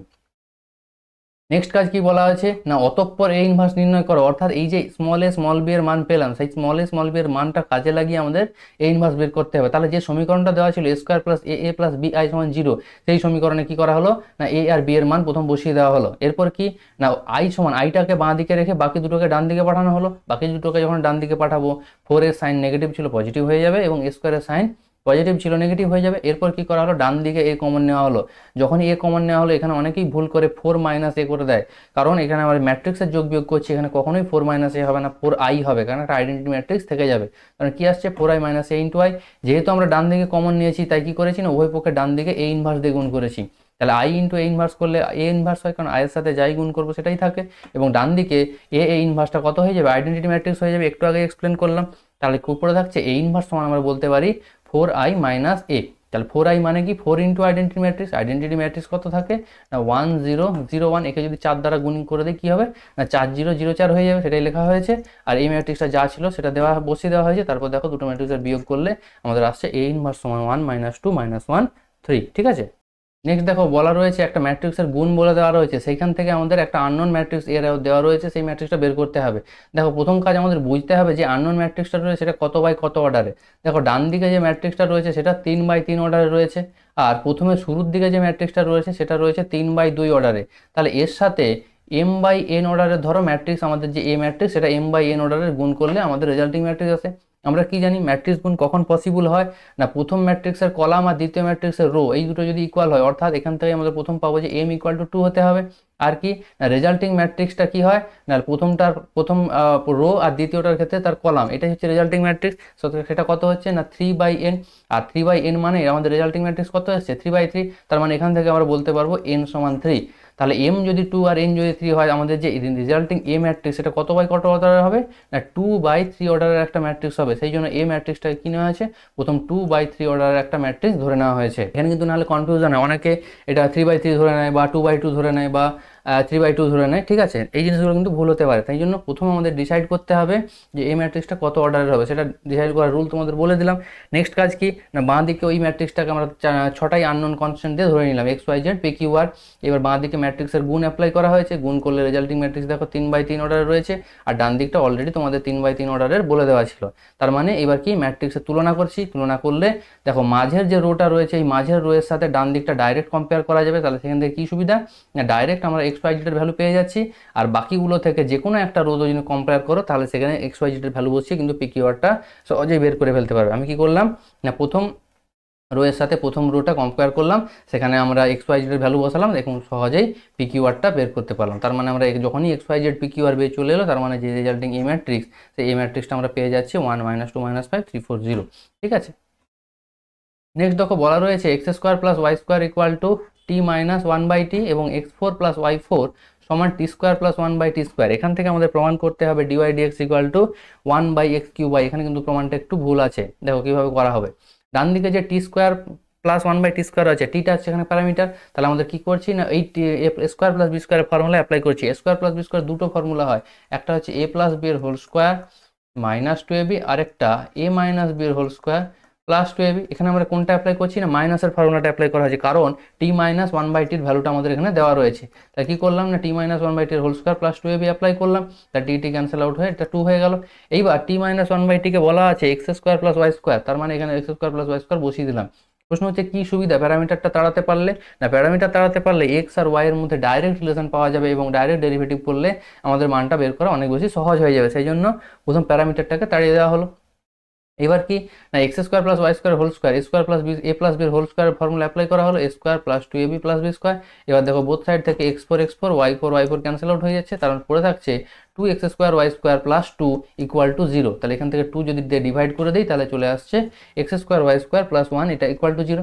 এবার কি করা হয়েছে বোথ সাইড এক্স এর রেসপেক্টে ডিফারেন্সিয়েট করে দেওয়া আছে, তাই বলা হয়েছে যে differentiating with respect to x. তাহলে কত আসছে না 2x y square plus 2y x square d y d x, যেহেতু ওয়াই এর রেসপেক্টে করলে একটা ডিওয়াই ডিএক্স গুণ হয়, আর প্লাস 2 এর 1 এর ডেরিভেটিভ 0 এটা চলে আসছে। তার মানে এখান থেকে আমরা ডিওয়াই ডিএক্স করলে ডিভাইড করছি, একটা ওয়াই উপর নিচে কেটে যাচ্ছে এবং একটা এক্স উপর নিচে ক্যান্সেল আউট হয়ে যাচ্ছে, পড়ে থাকছে ওয়াই মাইনাস অফ y/x। এটা হয়ে যেত আমাদের প্রমাণ, কিন্তু প্রমাণটা এখানে ভুল দেওয়া রয়েছে 1/x³, ঠিক আছে। নেক্সট বলা হচ্ছে y equal to x to the power x হলে প্রমাণ করতে হবে d2y dx2 minus 1/y dy dx এর whole square minus 1/y/x equal to 0। দেখো যখন আমাদের কি না ভেরিয়েবলের পাওয়ারে ভেরিয়েবল থাকবে তখন কি করতে হয়, উভয় পক্ষে লগ নিতে হয়। বেসিক নিয়ম সবার জানা আছে, আশা করা যায়। তাহলে উভয় পক্ষে যখন লগ নিলাম, বাঁ দিকটা লগ হয় আর ডান দিকটা লগের ক্ষেত্রে আমরা কি জানি না পাওয়ার থাকলে সেই পাওয়ারটা বাইরে বেরিয়ে আসে, তাই সে কি হয়ে গেল না এক্স লগ এক্স হয়ে গেল। এবার কি করা হয়েছে, উভয় পক্ষে এক্স এর রেসপেক্টে ডিফারেন্সিয়েট করা হয়েছে। যখন ডিফারেন্সিয়েট করা হয়েছে ওয়াই এর ডেরিভেটিভ লগ ওয়াই এর ডেরিভেটিভ কত না 1/y। এবার যেহেতু ওয়াই আমাদের ডিপেন্ডেন্ট ভেরিয়েবল তাই একটা dy dx গুণ হবে, আর ডান দিকে আমাদের ইউভির ফর্মুলা অ্যাপ্লাই করলে আসছে log x প্লাস 1। এবার dy dx সমান কি, এই ওয়াইটা যে এখানে গুণ ছিল ভাগ ছিল বাঁ দিকে, সেটা ডান দিকে গেলে কি হবে গুণ হয়ে যাবে। এবার আমাদের কি না ডবল অর্ডার ডেরিভেটিভ করতে হবে। আর ডবল অর্ডার ডেরিভেটিভ আবার করা হলো না differentiating again with respect two x। তাহলে বাঁ দিকটা কি হয়ে যাবে না d2y dx2, আর ডান দিকে আবার ইউভি অ্যাপ্লাই করা হবে, যেখানে ওয়াইটা হচ্ছে ইউ এর কাজ করবে আর এই যে log x প্লাস 1 এটা ভি এর কাজ করবে। তার মানে আমরা বলতে পারি dy dx into log x plus 1 plus y constant into log x plus 1 এর ডেরিভেটিভ 1/x প্লাস 1 এর ডেরিভেটিভ 0। ঠিক আছে, এখান থেকে আবার কি না এই যে log x প্লাস 1 এটা দেখো আমাদের প্রমাণে নেই, তার মানে আমরা কি করতে হবে, এই log x প্লাস 1 কে তাড়াতে হবে। সেই log x প্লাস 1 এর ভ্যালু দেখো এই 1 নম্বর সমীকরণে আমাদের কত ছিল, log x প্লাস 1 সমান বলতে পারি 1/y dy dx। সেটাই দেখো পরের লাইনে বসানো হলো, log x প্লাস 1 এর জায়গায় 1/y dy dx বসানো হলো। এইবার দেখো সিম্পল ক্যালকুলেট করলে আমাদের যে প্রমাণটা সেটা কিন্তু সহজেই চলে আসছে। নেক্সট একটা ইন্টিগ্রেশন দেওয়া রয়েছে sin x plus cos x by 9 plus 16 sin 2x dx। এই অঙ্কটা তোমাদের বইতেও তোমরা দেখতে পাবে, বইতে কিন্তু যে কোনো জায়গায় নেই, এটা বিবিধতে রয়েছে, বিবিধ থেকে দেওয়া আছে কিন্তু সমাধান করে দেওয়া নেই, তাই আমি এখানে সমাধানটা করে দিচ্ছি। সমাধান করার ক্ষেত্রে কি করা হয়েছে না নিচের যে 9 সেই 9টাকে অ্যাডজাস্ট করে লেখা হয়েছে 25 মাইনাস 16, বাকি দেখো মাইনাস মাইনাসে প্লাস 16 sin 2x, এটা কিন্তু ঠিক আছে। সেটা কিন্তু অ্যাডজাস্ট করে তোমাদের লিখতে হবে, কারণ এটা একটা টেকনিক। এই টেকনিক না অ্যাপ্লাই করলে কিন্তু এই জাতীয় অঙ্ক করতে পারবে না, কারণ তোমরা বুঝতেই পারছো বিবিধ অঙ্ক মানে কিন্তু একটু স্পেশাল টেকনিকে হবে প্রত্যেকটা। নেক্সট কাজ কি করা হলো না এই যে ব্র্যাকেটের ভেতর 16 আছে সেই 16টাকে লেখা হলো 16 sin square x plus 16 cos square x, কারণ আমরা জানি কি না sin square x plus cos square x equal to 1, তাই সেই জন্য 16 ইন্টু 1 আমরা ভাবতেই পারি, আর সেই 1কে sin square x plus cos square x লেখা হলো। কি সুবিধা হলো এর ফলে না এর ফলে 16 sin স্কয়ার x কে আর 16 cos স্কয়ার x কে কি ভাবতে পারি না 4 sin square x 4 sin x এর হোল স্কয়ার আর 4 cos x এর হোল স্কয়ার, আর এইখানে যে sin 2x রয়েছে সেই sin 2x কে ভাঙলে 2 into sin x cos x আসবে, অর্থাৎ 2 into 4 sin x 4 cos x এই জিনিসটা কিন্তু চলে আসে। অর্থাৎ আমাদের যে formula a minus b whole square সেই ফর্মুলা আমরা ডাইরেক্ট পুট করতে পারবো, আর 25কে লিখতে পারি 5 এর হোল স্কয়ার।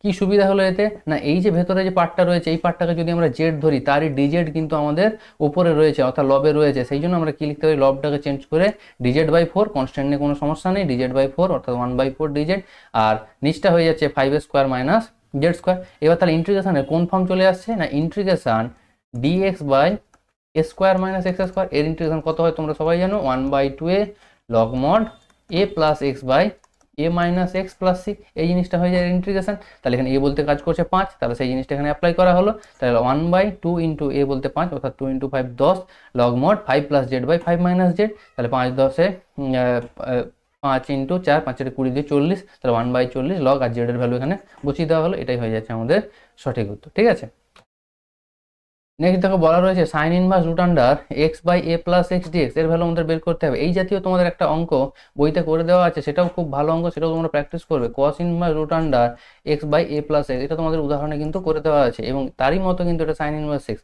কি করতে হবে না এক্সকে এমন কিছু ধরতে হবে যার প্লাসের ফর্মুলা রয়েছে। কি আছে না এক্সকে যদি আমরা এ ট্যান স্কোয়ার থিটা ধরি তাহলে এ কমন চলে যাবে আর 1 plus tan square theta sec square theta হয়ে যাবে। সেই জন্য এক্সকে এ ট্যান স্কোয়ার থিটা ধরা হলো, সেই অনুযায়ী ডিএক্স হলো কত না 2a tan theta into tan theta derivative sec square theta d theta. তাহলে সেইটা এখানে আমাদের ডিএক্স এর পরিবর্তে সেই জিনিসটা রিপ্লেস করা হলো, আর যেখানে যেখানে সাইন ইনভার্সের ভিতরে এক্স ছিল সেই এক্স এর যে মান ধরেছিলাম এ ট্যান স্কোয়ার থিটা সেটা বসানো হলো। উপরে কি হলো উপরে এ আর নিচের থেকে এ কমন গিয়ে এ ক্যান্সেল আউট হয়ে গেল, তাহলে উপরটা ট্যান স্কোয়ার থিটা আর নিচে 1 প্লাস ট্যান স্কোয়ার থিটা বলতে সেক স্কোয়ার থিটা চলে এলো। আর tan square theta by sec square theta মানে sine square theta, sine square theta যখন রুটের বাইরে বেরোবে সেটা কত হয়ে যাবে না সাইন থিটা চলে আসবে, আর সাইন ইনভার্স অফ সাইন মানে থিটা হয়ে যাবে, আর বাকি পার্টটা যেমন ছিল ফিক্সড রেখে দেওয়া হয়েছে। এরপর কি কাজ করা হলো এখানে ইন্টিগ্রেশন বাই পার্টস অ্যাপ্লাই করা হয়েছে, যেখানে এই যে থিটা এটাকে ফার্স্ট ফাংশন ধরা হয়েছে আর tan theta into sec square theta এটাকে সেকেন্ড ফাংশন ধরা হয়েছে। এবার প্রশ্ন হচ্ছে সেকেন্ড ফাংশন ধরা হলে তার ইন্টিগ্রেশন জানতে হবে না সেকেন্ড ফাংশনের ইন্টিগ্রেশন আমাদের জানা। দেখো কিভাবে করা হয়েছে না tan theta into sec square থিটার ইন্টিগ্রেশন আমরা এই যে sec square theta d theta একে আমরা ভাবতে পারি ডি অফ ট্যান থিটা ভাবতে পারি, তার মানে কি tan theta D of tan theta অর্থাৎ এক্স ডিএক্স ফর্ম হলে তার ইন্টিগ্রেশন কত হয় এক্স স্কোয়ার বাই 2, এক্স বলতে কি কাজ করছে ট্যান থিটা, তারপর ট্যান স্কোয়ার থিটা বাই 2 চলে আসছে। একই রকম ভাবে এখানে ভেতরে ইন্টিগ্রেশনটাও করা হলো ট্যান স্কোয়ার থিটা বাই 2 চলে আসছে। এইবার এই পার্টটার ইন্টিগ্রেশন আমাদের করতে হবে ট্যান স্কোয়ার থিটা। দেখো tan square theta direct integration জানা নেই, তাহলে ট্যান স্কোয়ার থিটাকে চেঞ্জ করে কি লেখা হলো না sec square theta minus one. Tan আর সেকের মধ্যে রিলেশন আছে, কারণ সেক্স স্কোয়ার থিটা ইন্টিগ্রেশন আমরা জানি ট্যান থিটা হয়, সেই জন্য ট্যানকে চেঞ্জ করে সেকের আকারে লেখা হলো। তারপর দেখো ইন্টিগ্রেশনটা কমপ্লিট করা হলো।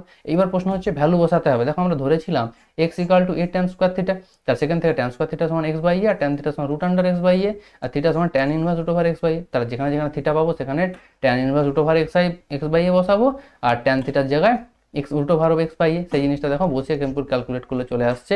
এবার কি প্রথমটা লাস্টটা এই মাঝেরটা থেকে root tan inverse root over of x by a এটা কমন নেওয়া হয়েছে, তাহলে চলে আসছে x plus a tan inverse root over x i a. আর এখানে এ মানে আমরা ভাবতে পারি root a into root a, তাহলে একটা রুটে উপর নিচে ক্যান্সেল আউট হবে, তাহলে পড়ে থাকবে রুট এ এক্স।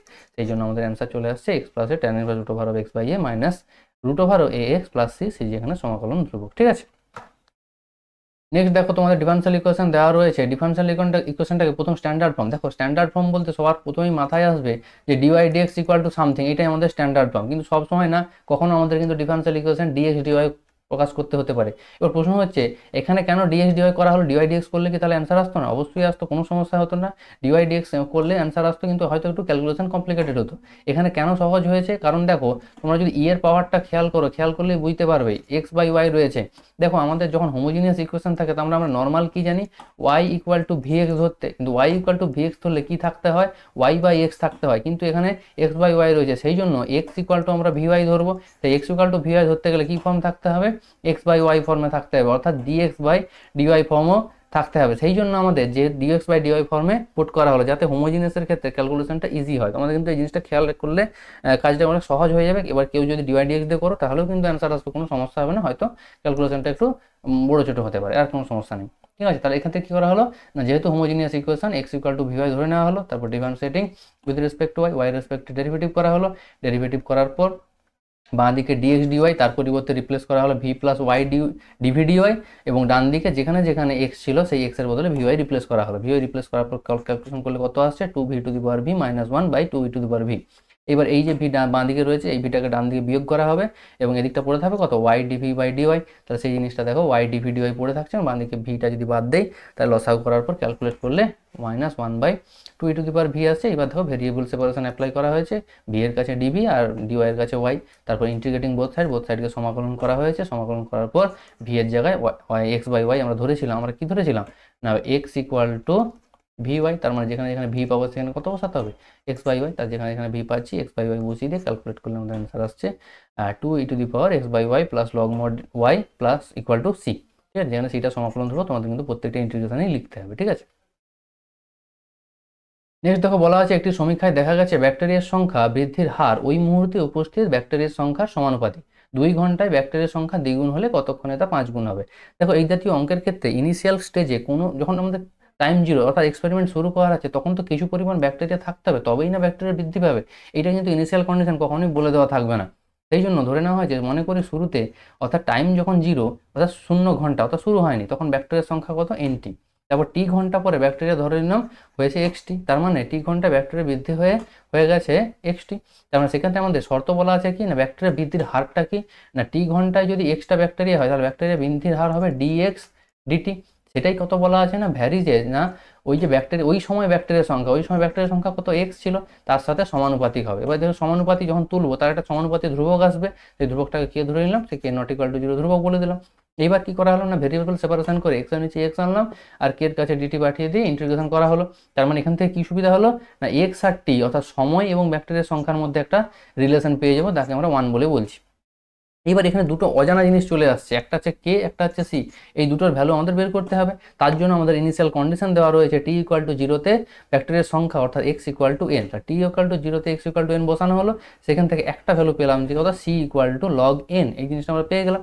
নেক্সট কি আরেকটা কন্ডিশন বলা আছে, দেখো 2 ঘন্টায় ব্যাকটেরিয়ার সংখ্যা দ্বিগুণ হয়। তা 2 ঘন্টায় ব্যাকটেরিয়ার সংখ্যা দ্বিগুণ মানে কি, যখন সময়টা 2 আর তখন এক্সটা হচ্ছে দ্বিগুণ, দ্বিগুণ মধ্যে 2n। ঠিক আছে, তাহলে সেটা যখন বসাচ্ছি সেখানে আমার কত না কে এর ভ্যালু পেয়ে যাচ্ছি হাফ লগ 2।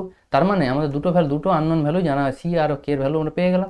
এইবার আমি ধরে নিচ্ছি যে যখন সময়টা টি ইকুয়াল টু ক্যাপিটাল টি, সেই সময় কী হবে, ভেক্টরের সংখ্যা 5 গুণ হবে, কারণ আমাদের চাওয়া হয়েছে যে কত সময় ভেক্টরের সংখ্যা 5 গুণ হবে।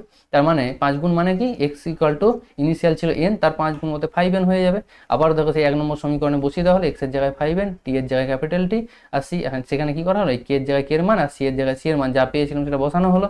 বোথ সাইডে ক্যালকুলেশন করার পর সেই যে ক্যাপিটাল টি তার মান চলে আসে 2 log 5/2।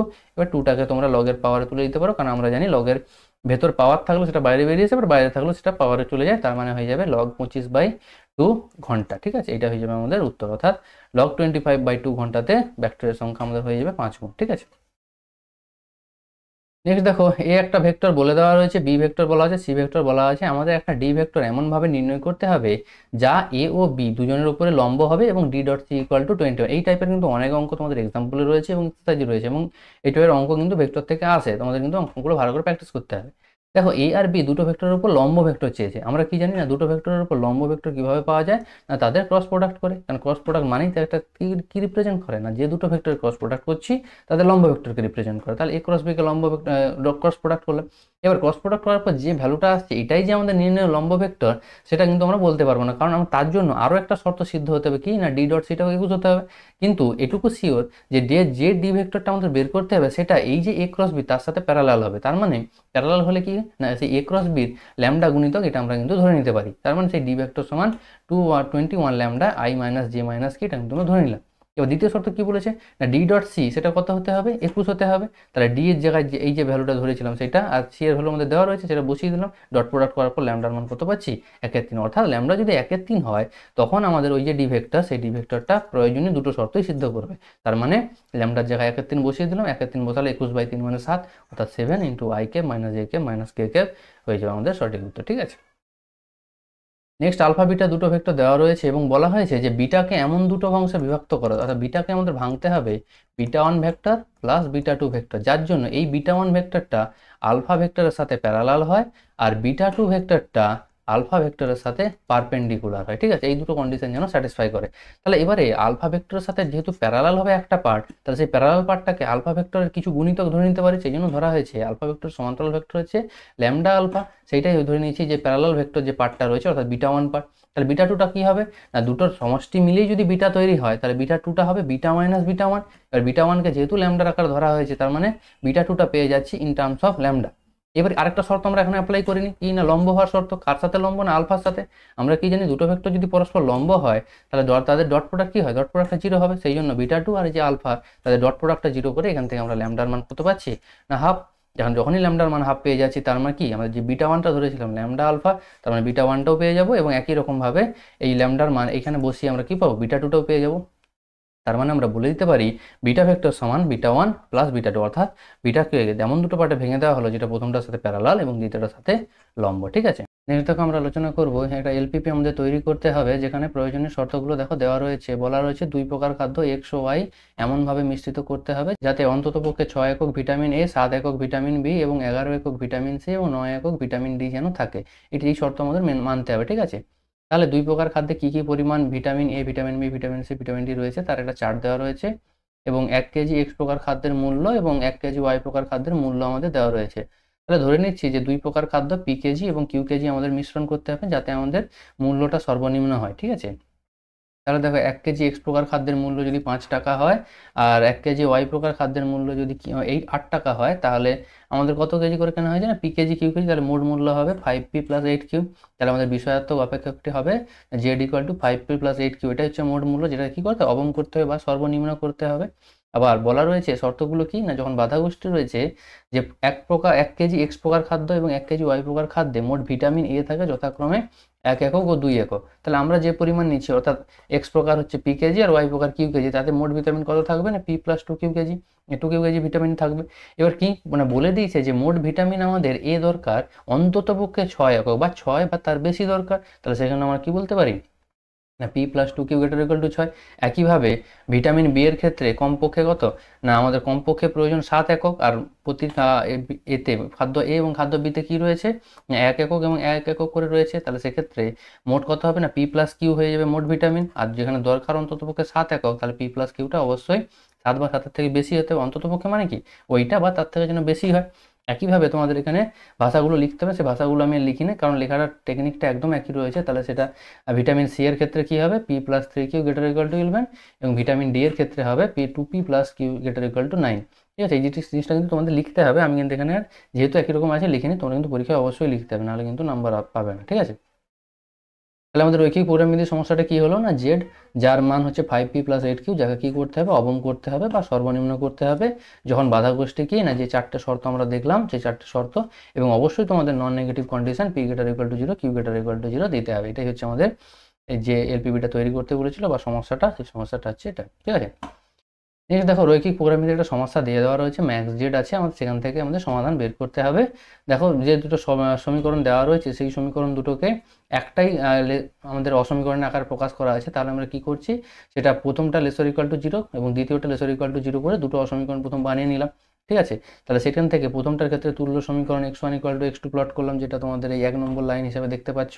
দ্বিতীয়টার ক্ষেত্রে তোমরা দেখতে পাচ্ছ এই যে ব্লু কালারের যে লাইনটা, এই লাইনটা হচ্ছে আমাদের দুটো লাইন। তার মানে একটু তো তোমরা ক্লিয়ার দেখতে পাচ্ছ যে দুটো লাইন একে অপরের সাথে সমান্তরাল বা প্যারালাল আছে। তাহলে সেক্ষেত্রে কিন্তু ইনিশিয়াল কোনো সমাধান অঞ্চল তা নাও থাকতে পারে, এটা মনে হতে পারে, কিন্তু আমাদের দেখো কি, না আমাদের আরও দুটো কন্ডিশন রয়েছে, x1 greater equal to 0, x2 greater equal to 0। তার মানে দুটোই প্রথম পাদে থাকবে। তাহলে প্রথম পাদকে কনসিডার করলে আমাদের যে এই পুরো বেগুনি যে রিজিয়নটা রয়েছে, সেই রিজিয়নটা পুরো এই জায়গাটা পুরো একদম এই বেগুনি সহ এই রিজিয়নটা, এই কিন্তু ইনিশিয়াল আমাদের কার্যকারী অঞ্চল হিসেবে চিহ্নিত হচ্ছে। সেটা কি, একটা অসীমাবদ্ধ অঞ্চল, যার দুটো প্রান্তবিন্দু কি একমাত্র মূল বিন্দু রয়েছে, আর এখানে এ বিন্দুটা রয়েছে, এই দুটো প্রান্তবিন্দু রয়েছে। তাহলে আমরা কি করলাম, না ইনিশিয়াল স্টেজে সেই দুটো প্রান্তবিন্দুতে জেড অর্থাৎ আমাদের যে বিষয়াত্মক অপেক্ষক রয়েছে তার মান আমরা বের করলাম। এখানে পাচ্ছি কি না, 4টাই হচ্ছে আমাদের সর্বোচ্চ মান, ম্যাক্সিমাম। এবার প্রশ্ন হচ্ছে, যখনই অসীমাবদ্ধ অঞ্চল থাকে তখন আমরা কি করতে হয়, যে 4 অপেক্ষা কোনো বড় মান পাই কিনা সেটা দেখতে হবে। সেটা বলা হচ্ছে, যেহেতু কার্যকারী অঞ্চল অসীমাবদ্ধ, তাই জেড গ্রেটার দেন 4 এই অর্ধতলটি অঙ্কন করা হলো। যদি দেখা যায় এই অর্ধতল আমাদের কার্যকারী অঞ্চলকে ছিন্ন করছে, তাহলে কিন্তু আমরা কোনো সমাধান পাবো না। আর যদি দেখা যায় যে জেড গ্রেটার দেন 4 অর্থাৎ 3x1 + 4x2 গ্রেটার দেন 4 এর কোনো কার্যকারী অঞ্চল আমাদের যে কার্যকারী অঞ্চল এসছে তাকে ছিন্ন করছে না, তাহলে আমরা বলতে পারবো যে 4-এর থেকে বড় কোনো আর ম্যাক্সিমাম ভ্যালু পাওয়া সম্ভব নয়, তাই আমাদের ওটাই হয়ে যাবে ম্যাক্সিমাম ভ্যালু, অর্থাৎ ওই এ বিন্দুটা 0,1 হয়ে যাবে ম্যাক্সিমাম ভ্যালু। কিন্তু যখন এই অর্ধতলটা অঙ্কন করা হচ্ছে, এই তুল্য সমীকরণটা বের করে, সেই অর্ধতলটা কি আসছে, এই যে গ্রিন কালার লাইন সেটা চলে আসছে। তার মানে দেখো, এবং তার অ্যারোটা যখন আমরা দেবো, সেই অ্যারোটা দিলে অ্যারোটা এদিকে আসে, তার মানে আমাদের এই যে কার্যকারী অঞ্চলের পুরো এই দিকের পোর্শনটা কিন্তু ওর সাথে কমন অঞ্চল চলে আসে। তার মানে এই যে জেডের মান সে 4-এর থেকে বড় হতে পারে, কারণ সেই 4-এর থেকে বড় যে মানগুলো সেগুলো কিন্তু আমাদের কার্যকারী অঞ্চলের সাথে ম্যাচ করছে। অর্থাৎ আমরা বলতেই পারি যে এর ছাড়াও, মানে 4 ছাড়াও তার থেকে বড় মান কিন্তু পাওয়া যাবে কোনো না কোনো x1 x2 এর জন্য। তার মানে সেখান থেকে আমরা ক্লিয়ার কনক্লুশন বলতে পারবো না যে এর কোনো ম্যাক্সিমাম ভ্যালু আছে। সেটাই আমাদের বলা হয়েছে যে যা কার্যকারী অঞ্চলকে ছিন্ন করে, অর্থাৎ এ 0,1 বিন্দু ছাড়াও আরও বিন্দুতে জেডের চরম মান থাকতে পারে। ঠিক আছে, যেটা আমরা ক্লিয়ারলি বলতে পারবো না, অর্থাৎ জেডের কোনো নির্দিষ্ট কোনো চরম মান আমরা পাবো না। ঠিক আছে, বা নির্দিষ্ট কোনো চরম মান আমরা বলতে পারবো না, কারণ ওটা অসীম পর্যন্ত বিস্তৃত রয়েছে। এরকম আমরা একাধিক বিন্দু বসে কিন্তু ওর মান 4 থেকে বেশি করতে পারি। ঠিক আছে, নেক্সট বলা আছে, দেখো একটি থলিতে 4টি বল রয়েছে, থলি থেকে প্রতিস্থাপিত না করে 2টি বল নেওয়া হলো। দেখা গেল 2টি বল সাদা।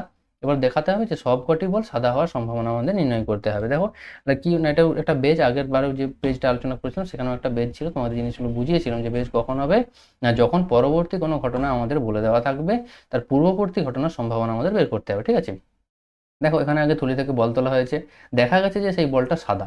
এবার আদতে যে থলিতে সবগুলি সাদা বল ছিল, তাই সেই সম্ভাবনা আমাদের বের করতে হবে। এবার তার মানে কি, না যে থলি থেকে যে বলটা তোলা হলো লাস্টে, সেই বল দুটো বলকে আমরা সাদা ঘটনা, সেই ঘটনাটাকে আমি ধরে নিচ্ছি। তাহলে যখনই থলি থেকে 4টা বলের মধ্যে 2টো বল সাদা তুলে নেওয়া হলো, তার রেসপেক্টে আবার ভাবতে হবে যে আমরা যে থলি থেকে বলটা তুললাম, সেই থলিতে আদতে যে বলগুলো ছিল সেগুলো সবগুলোই যে সাদা, তার সম্ভাবনা কত। অর্থাৎ এখানে ক্লিয়ার বোঝা যাচ্ছে যে পরবর্তী ঘটনা দেওয়া রয়েছে, তার পূর্ববর্তী ঘটনার কথা আমাদের বের করতে হবে, তার মানে বেজ লাগবে। এবার প্রশ্ন হচ্ছে পূর্ববর্তী ঘটনা কটি হবে। না দেখো থলিতে যেহেতু 4টা বল আছে, 4টাই কেস হতে পারে, যে একটা সাদা বল, 2টো সাদা বল, 3টে সাদা বল, সবগুলো সাদা বল। ঠিক আছে, কিন্তু একটা সাদা বলের কেসটা কখনোই হবে না, কারণ যদি একটা সাদা বল থাকে সেক্ষেত্রে আমাদের 2টো সাদা বল সেখান থেকে তোলা সম্ভব নয়, অর্থাৎ এক্স ঘটনা তার সাথে রিলেটেড হবে না। আমাদের বেজের নিয়ম কি বলছে না, এক্স হচ্ছে এমন একটা ঘটনা যেটা তার পূর্ববর্তী সমস্ত ঘটনার সাথে রিলেটেড হতে হবে, তবেই আমরা বেজ অ্যাপ্লাই করতে পারবো। তার মানে কি কি কেস আসবে, দুটি বল সাদা, তিনটি বল সাদা এবং সবগুলি বল সাদা, তার মানে এ বি সি সেই ঘটনাগুলো দ্বারা চিহ্নিত করা হলো। এবার প্রশ্ন হচ্ছে ওদের প্রবাবিলিটি কত, না একটি বল সাদা, দুটি বল সাদা, তিনটি বল সাদা, যেহেতু তিনটে ঘটনা তাই প্রত্যেকটা ঘটনার প্রবাবিলিটি কত হবে, একের তিন একের তিন একের তিন, তিনটে ঘটনা রয়েছে, ঠিক আছে, কারণ এখানে ঘটনার প্রবাবিলিটি বের করছি, সাদা বল হওয়ার প্রবাবিলিটি না, ঠিক আছে, ঘটনাগুলোর প্রবাবিলিটি, কারণ তিনটে ঘটনার মধ্যে সবগুলো ইকুই প্রবাবল, কারণ আমরা তো জানি না থলিতে আদতে কী বলছিল, থলিতে সবগুলো সাদা বল থাকতে পারে, তিনটে সাদা থাকতে পারে, দুটি সাদা থাকতে পারে, অর্থাৎ এই তিন ধরনের ঘটনা ইকুয়ালভাবে পসিবল, তার মানে একের তিন হচ্ছে এদের সম্ভাবনা। এবার হচ্ছে এক্স ঘটনাটা যেহেতু প্রত্যেকটার সাথে সম্পর্কিত, তাই বেজের থিওরাম অনুযায়ী দুটি বল সাদা তোলা হয়েছে তার সাপেক্ষে সবকটি বল সাদা হওয়ার সম্ভাবনা কত, না প্রবাবিলিটি এক্স প্লাস এ, তার মানে আগে এক্সটা ঘটতে হবে, আগে ঘটতে মানে কি যে দুটো বল পরে তুলেছি সেটা সাদা হয়েছে, এবার তার রেসপেক্টে এ বলতে কি না সবকটা বল সাদা হওয়ার সম্ভাবনা, তাহলে বেজের নিয়ম অনুযায়ী ফর্মুলা বসানো হলো, তাহলে কি না পিএ পিবি পিসি বেরিয়ে গেছে, তাহলে এবার কি বের করতে হবে, এই যে স্ল্যাশ ভ্যালুগুলো বের করতে হবে, এক্স স্ল্যাশ এ, এক্স স্ল্যাশ বি আর এক্স স্ল্যাশ সি। দেখো এক্স স্ল্যাশ এ বলতে কি বোঝায়, না এ ঘটনা ঘটেছে তার রেসপেক্টে এক্স, এ ঘটনা ঘটেছে বলতে কি না এ ঘটনাতে দেখো মেনশন করা ছিল সবগুলি বল সাদা, তার মানে সবগুলি সাদা আছে তার রেসপেক্টে দুটো সাদা, তার সবগুলি যখন সাদা থাকবে সেই দুটো মানে চারটাই সাদা, চারটা সাদা থেকে দুটো সাদা কত 4C2 ভাবে আমরা তুলতে পারি, আর নিচে কি নিচে অলওয়েজ 4C2 হবে, কারণ চারটা থেকে দুটো তুলছি, সেখানে কি রং আছে সেটা বড় কথা নয়, কারণ আমাদের সেটাই নমুনা দেশ, তাহলে সেখানে এক পাচ্ছি। আবার p of x slash b মানে কি, বি ঘটনা ঘটেছে তার রেসপেক্টে এক্স ঘটনা, বি ঘটনা বলতে কি না বি ঘটনাটা দেখো আমরা ধরেছিলাম তিনটি বল সাদা, তার মানে এখন তিনটি বল সাদা আছে তার রেসপেক্টে দুটি সাদা, তার মানে উপরে কি হবে 3C2, তিনটা থেকে দুটো আসবে, আর নিচে অলওয়েজ 4C2, তাহলে সেটা ক্যালকুলেট করলে আসছে হাফ। আর প্রবাবিলিটি এক্স প্লাস সি মানে কি দুটি বল সাদা, তার মানে সেই দুটি থেকেই দুটি তুলতে হবে, নিচে হচ্ছে চারটা থেকে দুটো 4C2, তার মানে হচ্ছে 1/6। এবার দেখো বেজের যে থিওরেমটা আমরা লিখেছিলাম তাকে 1 নম্বর দিয়েছিলাম, সেই 1 নম্বরে মানগুলো যখন বসিয়ে দিয়ে ক্যালকুলেট করছি 6/10 অর্থাৎ 3/5 চলে আসছে আমাদের সঠিক উত্তর। এবার কেউ এটাকে 0.6ও লিখতে পারো, দশমিকে লেখা বা ভগ্নাংশ লেখাতে কোনো সমস্যা নেই, ঠিক আছে। নেক্সট এই অঙ্কটা তোমাদের বইয়ে রয়েছে ভ্যারিয়েন্স, এবং খুবই ইম্পর্টেন্ট একটা অঙ্ক, variance of ax plus by সমান a square var x plus b square var y, এটা যে প্রুফ করতে হবে, এটা এসএন দে পেজ 875 উপপাদ্য নম্বর 2, খুবই ইম্পর্টেন্ট অঙ্ক, এবং এর আশপাশের যে প্রমাণগুলো রয়েছে ভ্যারিয়েন্স দিয়ে সেগুলো খুব ইম্পর্টেন্ট, তোমরা যখন এই প্রমাণটা করবে তার রিলেটেড যে প্রমাণগুলো রয়েছে সেগুলো কিন্তু করে নেবে, ঠিক আছে।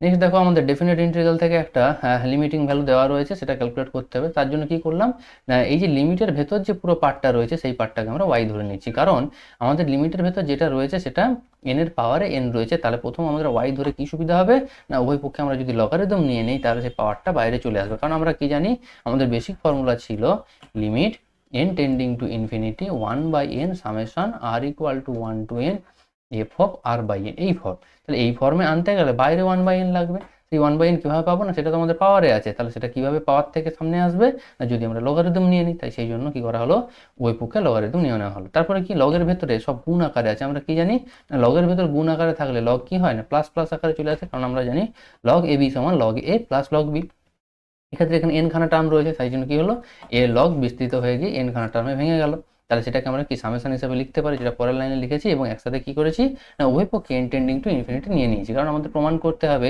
লিমিট এন টেন্ডিং টু ইনফিনিটিতে, তাহলে উভয় পক্ষে এন টেন্ডিং টু ইনফিনিটি নিলে বাঁ দিকে কি চলে আসছে limit n tending to infinity log y, এবং ডান দিকে কি আসছে না limit n tending to infinity, বাইরে তো 1/n ছিল, আর এই যে পুরো পার্টটা এই পার্টটাকে আমরা কি করলাম সামেশন আকারে লিখতে পারি, কারণ সামেশন আকারে লিখলে কোথায় চেঞ্জ হচ্ছে এই যে 1 plus 1/n 1 plus 2/n 1 plus 3/n এই জায়গাটা কিন্তু চেঞ্জ হচ্ছে, তাহলে আমরা লিখতে পারি limit n tending to infinity 1/n summation r equal to 1 to n log of 1 plus r/n, কারণ এই জায়গাটায় চেঞ্জ ছিল। এবার আমরা কি জানি বাঁ দিকে আমাদের লগের ভেতর লিমিট চলে যায়, তার মানে লগ বাইরে থেকে গেল, লিমিট ভেতরে চলে এলে এবার আমাদের limit n tending to infinity y, এটার ভ্যালু বের করতে হবে, কারণ ওয়াই বলতে আমরা যেটা ধরেছি তার উপর limit n tending to infinity লাগালেই আমাদের অ্যান্সার আসবে, সেই জন্য এই যে লগের ভেতর যেটা এটার অ্যান্সার দরকার, তার জন্য কি ডান দিকটা ক্যালকুলেট করতে হবে, ডান দিকটা কি ডাইরেক্ট ফর্ম চলে এসছে কি না 0 to 1 f x dx, f x বলতে কি কাজ করবে লগ অফ 1 প্লাস এক্স, এই যে r/n এর জায়গায় কি রিপ্লেস করতে হয় এক্স, কারণ এফ এক্স বলতে কি কাজ করছে r/n কাজ করছে, সেই জন্য r/n এর জায়গায় এক্স রিপ্লেস করা হলো। এইবার প্রশ্ন হচ্ছে এর ইন্টিগ্রেশন করতে হবে, ইন্টিগ্রেশন করার সময় ডাইরেক্ট পসিবল নয়, তাই বাই পার্টস অ্যাপ্লাই করতে হবে, বাই পার্টসের ক্ষেত্রে কিছু নেই, মানে এককে আমরা ফার্স্ট ফাংশন ভাববো এবং লগে এককে সেকেন্ড ফাংশন ভাববো এবং লগ অফ 1 প্লাস এক্সকে আমরা ফার্স্ট ফাংশন ভাববো, সেই অনুযায়ী ইন্টিগ্রেশন করা হলো। এইবার ফার্স্ট ফাংশনের ডেরিভেটিভ কত হবে না লগ অফ 1 প্লাস এক্স এর ডেরিভেটিভ 1/1 প্লাস এক্স, আর সেকেন্ড ফাংশন ইন্টিগ্রেশন বলতে এক্স। এবার এই ইন্টিগ্রেশন আবার ডাইরেক্ট পসিবল না, সেই জন্য কি করা হলো না, ডান দিকে +1 -1 করে দেওয়া হলো। ঠিক আছে, তাহলে +1 -1 করে দিলে, তারপর স্প্লিট করে দিলে প্রথম পার্টটা এক্স প্লাস 1/x+1, মানে এক্স চলে আসবে, মানে 1 চলে আসছে, আমাদের ডিএক্স চলে আসবে, এবং পরের পার্টটাতে -1/x+1, সেখানে আবার লগ চলে আসবে। ঠিক আছে, এরপর আপার লিমিট লোয়ার লিমিট বসানো হলো, ক্যালকুলেট করার পর চলে আসছে 2 log 2 -1। এবার দেখো যেহেতু বাঁ দিকে লগ রয়েছে, কারণ বাঁ দিকটা আমাদের লগ রয়েছে, তার ডান দিকটা আমাদের যদি লগের আকারে আনতে পারি, তাহলে লগ লগ ক্যান্সেল আউট করতে পারবো। ঠিক আছে, সব ক্ষেত্রে পসিবল হবে এমনটা নয়, কিন্তু যদি পসিবল হয় সেটা আমাদের করতে হবে। তাহলে কি করা হলো, এই 2টাকে প্রথমে পাওয়ারে তুলে দেওয়া হলো, তাহলে কত লগ 4 হয়ে যাবে। আর 1 মানে আমরা কি জানি, লগ ই। আবার লগের ক্ষেত্রে মাইনাস থাকলে কি হয়, বাই ডিভাইডেড বাই হয়ে যায়, তাই লগ 4 মানে লগ ই হয়ে গেল লগ 4/e। এবার আমাদের কি, বাঁ দিকেও লগ রয়েছে, ডান দিকেও লগ রয়েছে, উভয় পক্ষ থেকে লগ ক্যান্সেল আউট হয়ে গেল। তাহলে পড়ে থাকছে limit n tending to infinity সমান 4/e, এটাই আমাদের হয়ে যাচ্ছে অ্যান্সার। ঠিক আছে, নেক্সট একটা ডেফিনেট ইন্টিগ্রাল দেওয়া আছে -a2 + a √a - x/a + x dx। এক্ষেত্রে দেখো এক্সকে এমন কিছু ধরতে হবে যার প্লাস এবং মাইনাসের দুটোই সূত্র রয়েছে, একমাত্র cos থিটারে কি প্লাসের সূত্র এবং মাইনাস সূত্র দুটোই রয়েছে, সেই জন্য আমরা এক্সকে কি ধরে নিলাম, a cos থিটা। তাহলে সেই অনুযায়ী ডিএক্স কি হয়ে যাবে, -a sin theta d theta. এবার সেই অনুযায়ী লিমিটটাকেও চেঞ্জ করা হলো, কারণ এক্স টেন্ডিং টু এক্স কি দেওয়া আছে, মাইনাসে থেকে প্লাসে হলে আমাদের থিটাটা দেখতে হবে কোথা থেকে কোথার মধ্যে যান, কারণ আমরা যখন প্রতিস্থাপন পদ্ধতি অ্যাপ্লাই করব তখন আপার লিমিট লোয়ার লিমিট দুটোই চেঞ্জ হয়।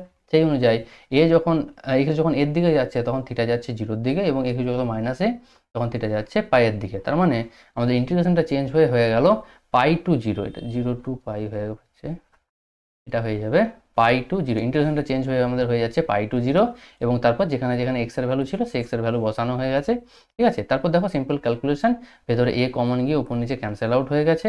1 - cos থিটা মানে 2 sin স্কোয়ার থিটা, আর 1 + cos থিটা মানে 2 cos স্কোয়ার থিটা, সেই 2 ক্যান্সেল আউট হয়ে যাবে, আর রুটের বাইরে বেরিয়ে গেলে sin স্কোয়ার থিটাটা sin থিটা, আর cos স্কোয়ার থিটাটা cos থিটা। এই ক্যালকুলেশনটা আমি একবারে দেখিয়ে দিয়েছি। ঠিক আছে, আর sin থিটাকে কি লিখতে পারি, অংশকোণের সূত্র যদি অ্যাপ্লাই করি, 2 sin θ/2 cos θ/2। এবার cos θ/2 উপর নিচে দেখো ক্যান্সেল আউট হয়ে যাবে, এই 2 বাইরে বেরিয়ে যাবে এবং চলে আসবে sin স্কোয়ার θ/2। এবার দেখো sin স্কোয়ার θ/2 এর ডাইরেক্ট কোনো ফর্মুলা হয় না, তাই এই যে 2টাকে বাইরে বের করেছিলাম সেই 2টাকে আবার যদি ভেতরে দিয়ে দিই, তাহলে চলে আসবে কি 2 sin স্কোয়ার θ/2, যেটাকে আমরা অংশকোণের সূত্র অ্যাপ্লাই করলে বলতে পারবো 1 - cos θ। এবার দেখো ইন্টিগ্রেশন 1 এর হচ্ছে থিটা আর cos θ হচ্ছে sin θ, upper limit lower limit বসালে আমাদের চলে আসছে অ্যান্সার এই পাই। ঠিক আছে, নেক্সট দেখো y² = 4x এবং x² = 4y অধিবৃত্ত দ্বারা যে সীমাবদ্ধ অঞ্চল সিদ্ধ তৈরি হয় তার ক্ষেত্রফল আমাদের বের করতে হবে।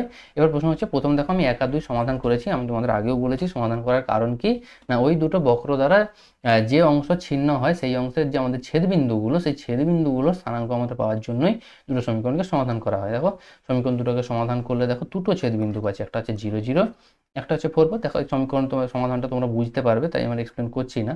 তাহলে দুটো যদি ছেদবিন্দু, এবং তোমরা ছবিতেও দেখতে পাচ্ছ যে দুটো ছেদবিন্দু, একটা হচ্ছে 0 0 মানে মূল বিন্দু, আর একটা হচ্ছে যে 4 4 বলতে আমাদের ওই বি বিন্দু, সেটা হচ্ছে ছেদ করছে। তাহলে এবার দুটো বক্র দ্বারা যে অংশ সীমাবদ্ধ হয়, অর্থাৎ এই যে সরু অংশটা OCBDO, এই অংশটার ক্ষেত্রফল আমাদের কিন্তু বের করতে হবে, এই রিজিয়নটার ক্ষেত্রফল। দেখো এই রিজিয়নের ক্ষেত্রফল আমরা ডাইরেক্ট বের করতে পারবো না, কারণ ডাইরেক্ট যখনই আমরা স্ট্রিপ টানতে যাব, কারণ আমাদের হয় এক্স অ্যাক্সিসের ওপর, নাহলে ওয়াই অ্যাক্সিসের উপর স্ট্রিপ করতে হবে, কারণ নাহলে আমরা মান বের করতে পারবো না। তাহলে দেখো স্ট্রিপের একটু অংশ কিন্তু আমাদের বাকি থেকে যাচ্ছে, বাদ থেকে যাচ্ছে, তাহলে সেই অংশটা পাবো কি করে, সেই জন্য কি করা হচ্ছে না, এই যে রেড কালারের যে কার্ভ দ্বারা পুরো রিজিয়নটা বাউন্ড হচ্ছে, অর্থাৎ OABDO এই অঞ্চল থেকে আমরা যদি OABCO এই অঞ্চলটা বাদ দিই, অর্থাৎ এই যে হোয়াইট রিজিয়নটা এটা যদি বাদ দিয়ে দিই, তাহলে দেখো যে রিমেনিং পোর্শনটা পড়ে থাকবে, সেটাই আমাদের কিন্তু রিকোয়ার্ড এরিয়া।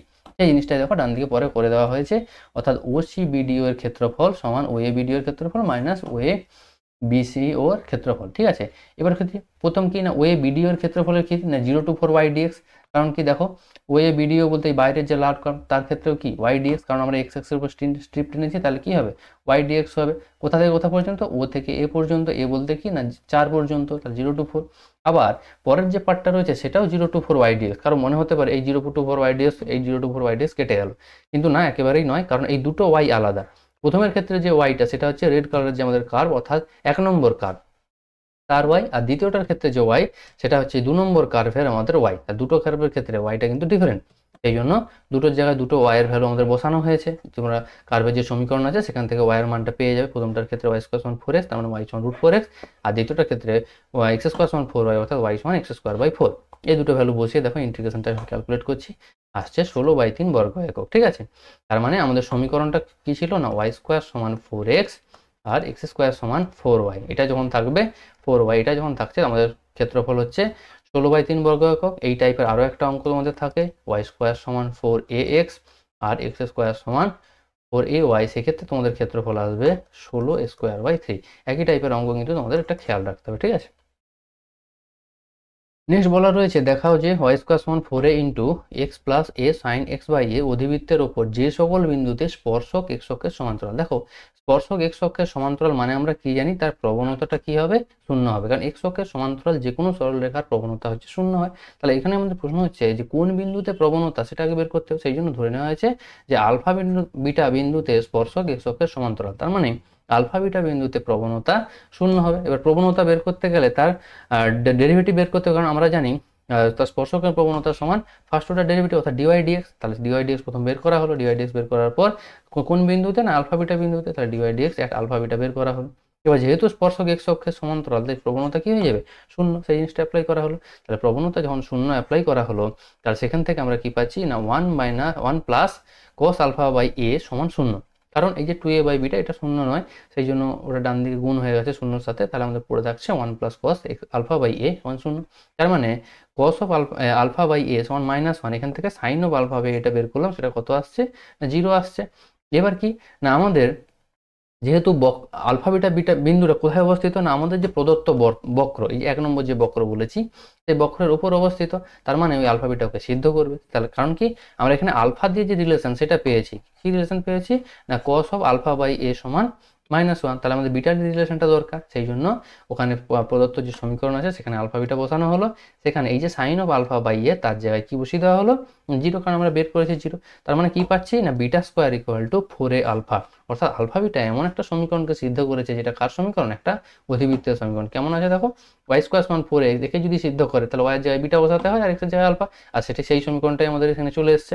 তার মানে আমরা এখান থেকে বলতে পারি যদি বক্র আমাদের স্পর্শ বক্রের আলফা বিটা বিন্দুতে স্পর্শক এক্স অক্ষের সমান্তরাল হয় তাহলে সেই বিন্দুগুলো কোথায় থাকবে না ওয়াই স্কোয়ার সমান 4x অধিবৃত্তের উপর অবস্থিত হবে। সেটাই আমাদের প্রমাণ করতে বলেছে যে দেখাও যে বিন্দুগুলি একটি অধিবৃত্তের উপর অবস্থিত হবে। এমনটা বলেনি যে কোনো অধিবৃত্তের সমীকরণ দেওয়া আছে তার উপর অবস্থিত হবে, তোমাদের দেখাতে হবে যে যে কোনো একটা অধিবৃত্তের উপর অবস্থান করবে। আমরা এখানে ক্যালকুলেট করে পেলাম কি না Y square equal two 4x এই ধরনের অধিবৃত্তের উপর অবস্থিত, সেটাই আমাদের প্রমাণ হয়ে গেল, ঠিক আছে।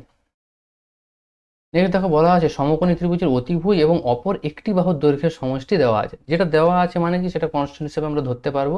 প্রথম ধরে নিলাম যে এবিসি একটা সমকোণী ত্রিভুজ যার বি কোণটা সমকোণ, এবং যে কোনো দুটো বাহু বলতে আমি এখানে এবি প্লাস এসি ধরে নিচ্ছি, কারণ অতিভুজের সাথে যে কোনো একটা বাহু ধরতে হতো, কেউ এবির সাথে এসির সাথে তোমরা বিসিও ধরতে পারতে, কোনো সমস্যা নেই।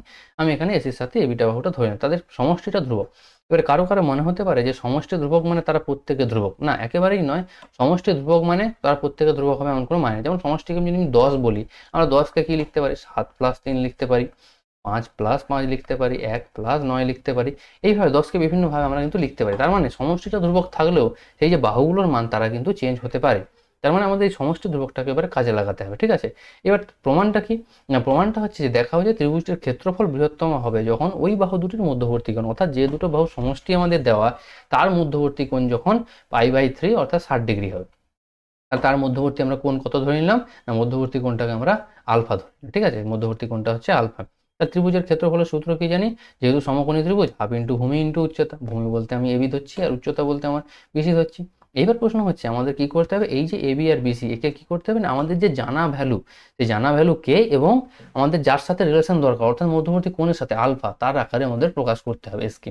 কারণ আমরা কি জানি না যখনই আমরা কি বৃহত্তর ক্ষেত্রফল বৃহত্তম করতে হবে মানে কি আমার চরম মান বের করতে হবে, সেক্ষেত্রে আমাদের কিন্তু সিঙ্গেল ভেরিয়েবল দরকার, আমরা ডবল ভেরিয়েবলে কাজ করতে পারবো না। সেই জন্য কি করা হলো এবি আর বিসিকে চেঞ্জ করা হবে। এই চেঞ্জ করার প্রসেসটা কিন্তু তোমাদের খেয়াল রাখতে হবে।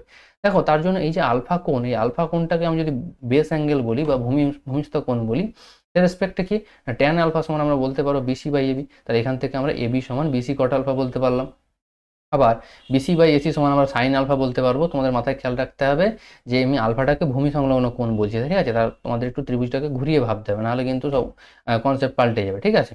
তাহলে সেখান থেকে আমরা এসিটা কত পাচ্ছি বিসি কোসেক আলফা। তাহলে আমরা দেখো এবি আর এসি এই দুটোকে আলফার রেসপেক্টে প্রকাশ করতে পারলাম যেখানে বিসি রয়েছে। তাহলে সেই অনুযায়ী আমাদের এবি প্লাস এসি সমান আমাদের কনস্ট্যান্ট ধরে নিয়েছিলাম সেটা কে, তার মানে এবির জায়গায় এবির মান বিসি কট আলফা আর এসির জায়গায় বিসি কোসেক আলফা বসালাম, সেখান থেকে বিসিটা পেয়ে গেলাম in terms of alpha.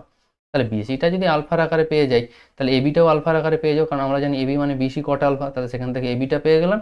R AB একবার পাওয়া হয়ে গেলে আমাদের যে বিসিটা তো অলরেডি আলফার আকারে পেয়ে গেছি, তাহলে এবি বিসি আমাদের পেয়ে গেছি। এবারে কি ত্রিভুজের ক্ষেত্রফলের সূত্র কি half into AB into BC, তাহলে সেই জায়গায় half into AB into BC বসানো হলো। তাহলে সেখানে ক্যালকুলেট করলে চলে আসছে k²/2 sin alpha cos alpha by 1 + cos alpha whole square. এবার আমাদের কি করতে হবে না, দেখো পুরো ক্ষেত্রফল যে এসটা ছিল সেটা কি না পুরো আলফা, কারণ কেটা তো কনস্ট্যান্ট, তাহলে পুরো আলফা একটা সিঙ্গেল ভেরিয়েবলের আকারে চলে এসেছে। এবার আমরা কি জানি না এই এসটাকে ম্যাক্সিমাম করতে হবে বা চরম করতে হবে, চরম বা অবমানের জন্য কি ডিএস ডি আলফা সেটা কত হয় না 0, তাহলে প্রথম কি করা হলো না ডিএস ডি আলফা বের করা হলো। সেক্ষেত্রে কি না ইউ/ভির ফর্মুলা অ্যাপ্লাই করা হলো, নিচে ভি স্কোয়ার অ্যাপ্লাই করে দেওয়া হলো 1 + cos আলফা হোল 4, তারপর নিচেরটা কনস্ট্যান্ট উপরটা ডেরিভেটিভ মাইনাস উপরটা কনস্ট্যান্ট নিচেরটা ডেরিভেটিভ, সেই ফর্মুলা এখানে অ্যাপ্লাই করা হলো। নেক্সট কাজ হচ্ছে এখান থেকে একটু তোমাদের একটু ভালো করে ক্যালকুলেশনটা দেখতে হবে, একটু বুঝিয়ে দিচ্ছি। দেখো 1 + cos আলফার হোল স্কোয়ার যেমন ছিল থাকছে, cos² alpha minus sin² alpha মানে আমরা cos2 আলফা লিখতে পারি, এবং এই যে 2 sin² alpha cos alpha into 1 + cos alpha এটা যেমন ছিল আপাতত সেরকম রেখে দেওয়া হলো। নেক্সট কাজ কি করা হবে না এই যে 1 + cos আলফার হোল 4 এটা নিচে থাকছে এবং উপর থেকে দেখো 1 + cos আলফা একটা কমন যাবে, কারণ এখানেও আছে 1 + cos আলফা আর এখানে দুটো রয়েছে, তাহলে 1 + cos আলফা কমন গেল, বাকি পার্ট যেমন ছিল রেখে দেওয়া হলো। এবং পরবর্তী পার্টে কি করা হলো এই যে 2 × sin² আলফা তাকে চেঞ্জ করে লেখা হলো 1 - cos2 আলফা। এবার দেখো ভেতরটা যদি আমরা ক্যালকুলেট করি, ব্র্যাকেট তুলে দিলে এই cos alpha into cos2 alpha আর এই cos2 alpha into cos alpha সামনে মাইনাস থাকার জন্য ক্যান্সেল আউট হয়ে যাবে, তাহলে পড়ে থাকবে কি এখানে 1 × cos2 আলফা মানে cos2 আলফা আর এখানে 1 × cos আলফা মানে cos আলফা, এটা পড়ে থাকছে। আর দেখো এদিকে কি না এদিকে 4টা কেটে গিয়ে কিউব হয়ে যাবে, কারণ একটা পার্ট কেটে যাবে। এবার মনে হতে পারে যখনই কেটে দেবো তাহলে এটা নন জিরো কি জিরো নয় সেটা তো আমরা জানছি না। এবার প্রশ্ন হচ্ছে দেখো ওটা আমি নন জিরো এখানে মেনশন করে দিয়েছি যে 1 + cos আলফা এটা জিরো হতে পারবে না। এবার প্রশ্ন হতে পারে কেন, কারণ যদি জিরো হয় তাহলে cos আলফা সমান কত হবে -1, তার মানে cos কত ডিগ্রি হয়ে যাবে পাই হয়ে যাবে, তার মানে আলফা সমান হয়ে যাবে পাই। অর্থাৎ একটা ত্রিভুজের একটা কোণই চলে আসবে 180 ডিগ্রি, যেটা সম্ভব নয়, কারণ ত্রিভুজের 3টি কোণের সমষ্টি 180 ডিগ্রি, তাহলে একটা যদি 180 তাহলে বাকি দুটো কোণ কি শূন্য, সেটা তো সম্ভব না, ত্রিভুজই ফর্ম করবে না। সেই জন্য আলফাটা আমাদের মানে cos আলফা +1টা জিরো হতে পারবে না, সেই জন্য আমরা উপর নিচে কাটাকাটি করতে পারি। নেক্সট কাজ কি না নেক্সট এই যে cos2 আলফা রয়েছে সেই cos2 আলফাকে আমরা চেঞ্জ করে কি লিখলাম না 2 cos² আলফা -1। দেখো cos2 আলফার অনেক ফর্মুলা রয়েছে, কেন cos দিয়ে লিখলাম কারণ বাকি যে টার্মটা রয়েছে সেটা cos দিয়ে রয়েছে। এবার দেখো এটা একটা cos আলফার দ্বিঘাত সমীকরণ তৈরি হয়েছে, তাই তাকে মিডিল টার্ম করলে দুটো ফ্যাক্টর পাবো 1 + cos আলফা এবং 2 cos আলফা -1। আবার যে 1 + cos আলফা সেটা উপর নিচে একটা টার্মটা কেটে যাবে, তাহলে কি পড়ে থাকছে k²/2 উপরে পড়ে থাকছে 2 cos আলফা -1 আর নিচে 1 + cos আলফার হোল স্কয়ার।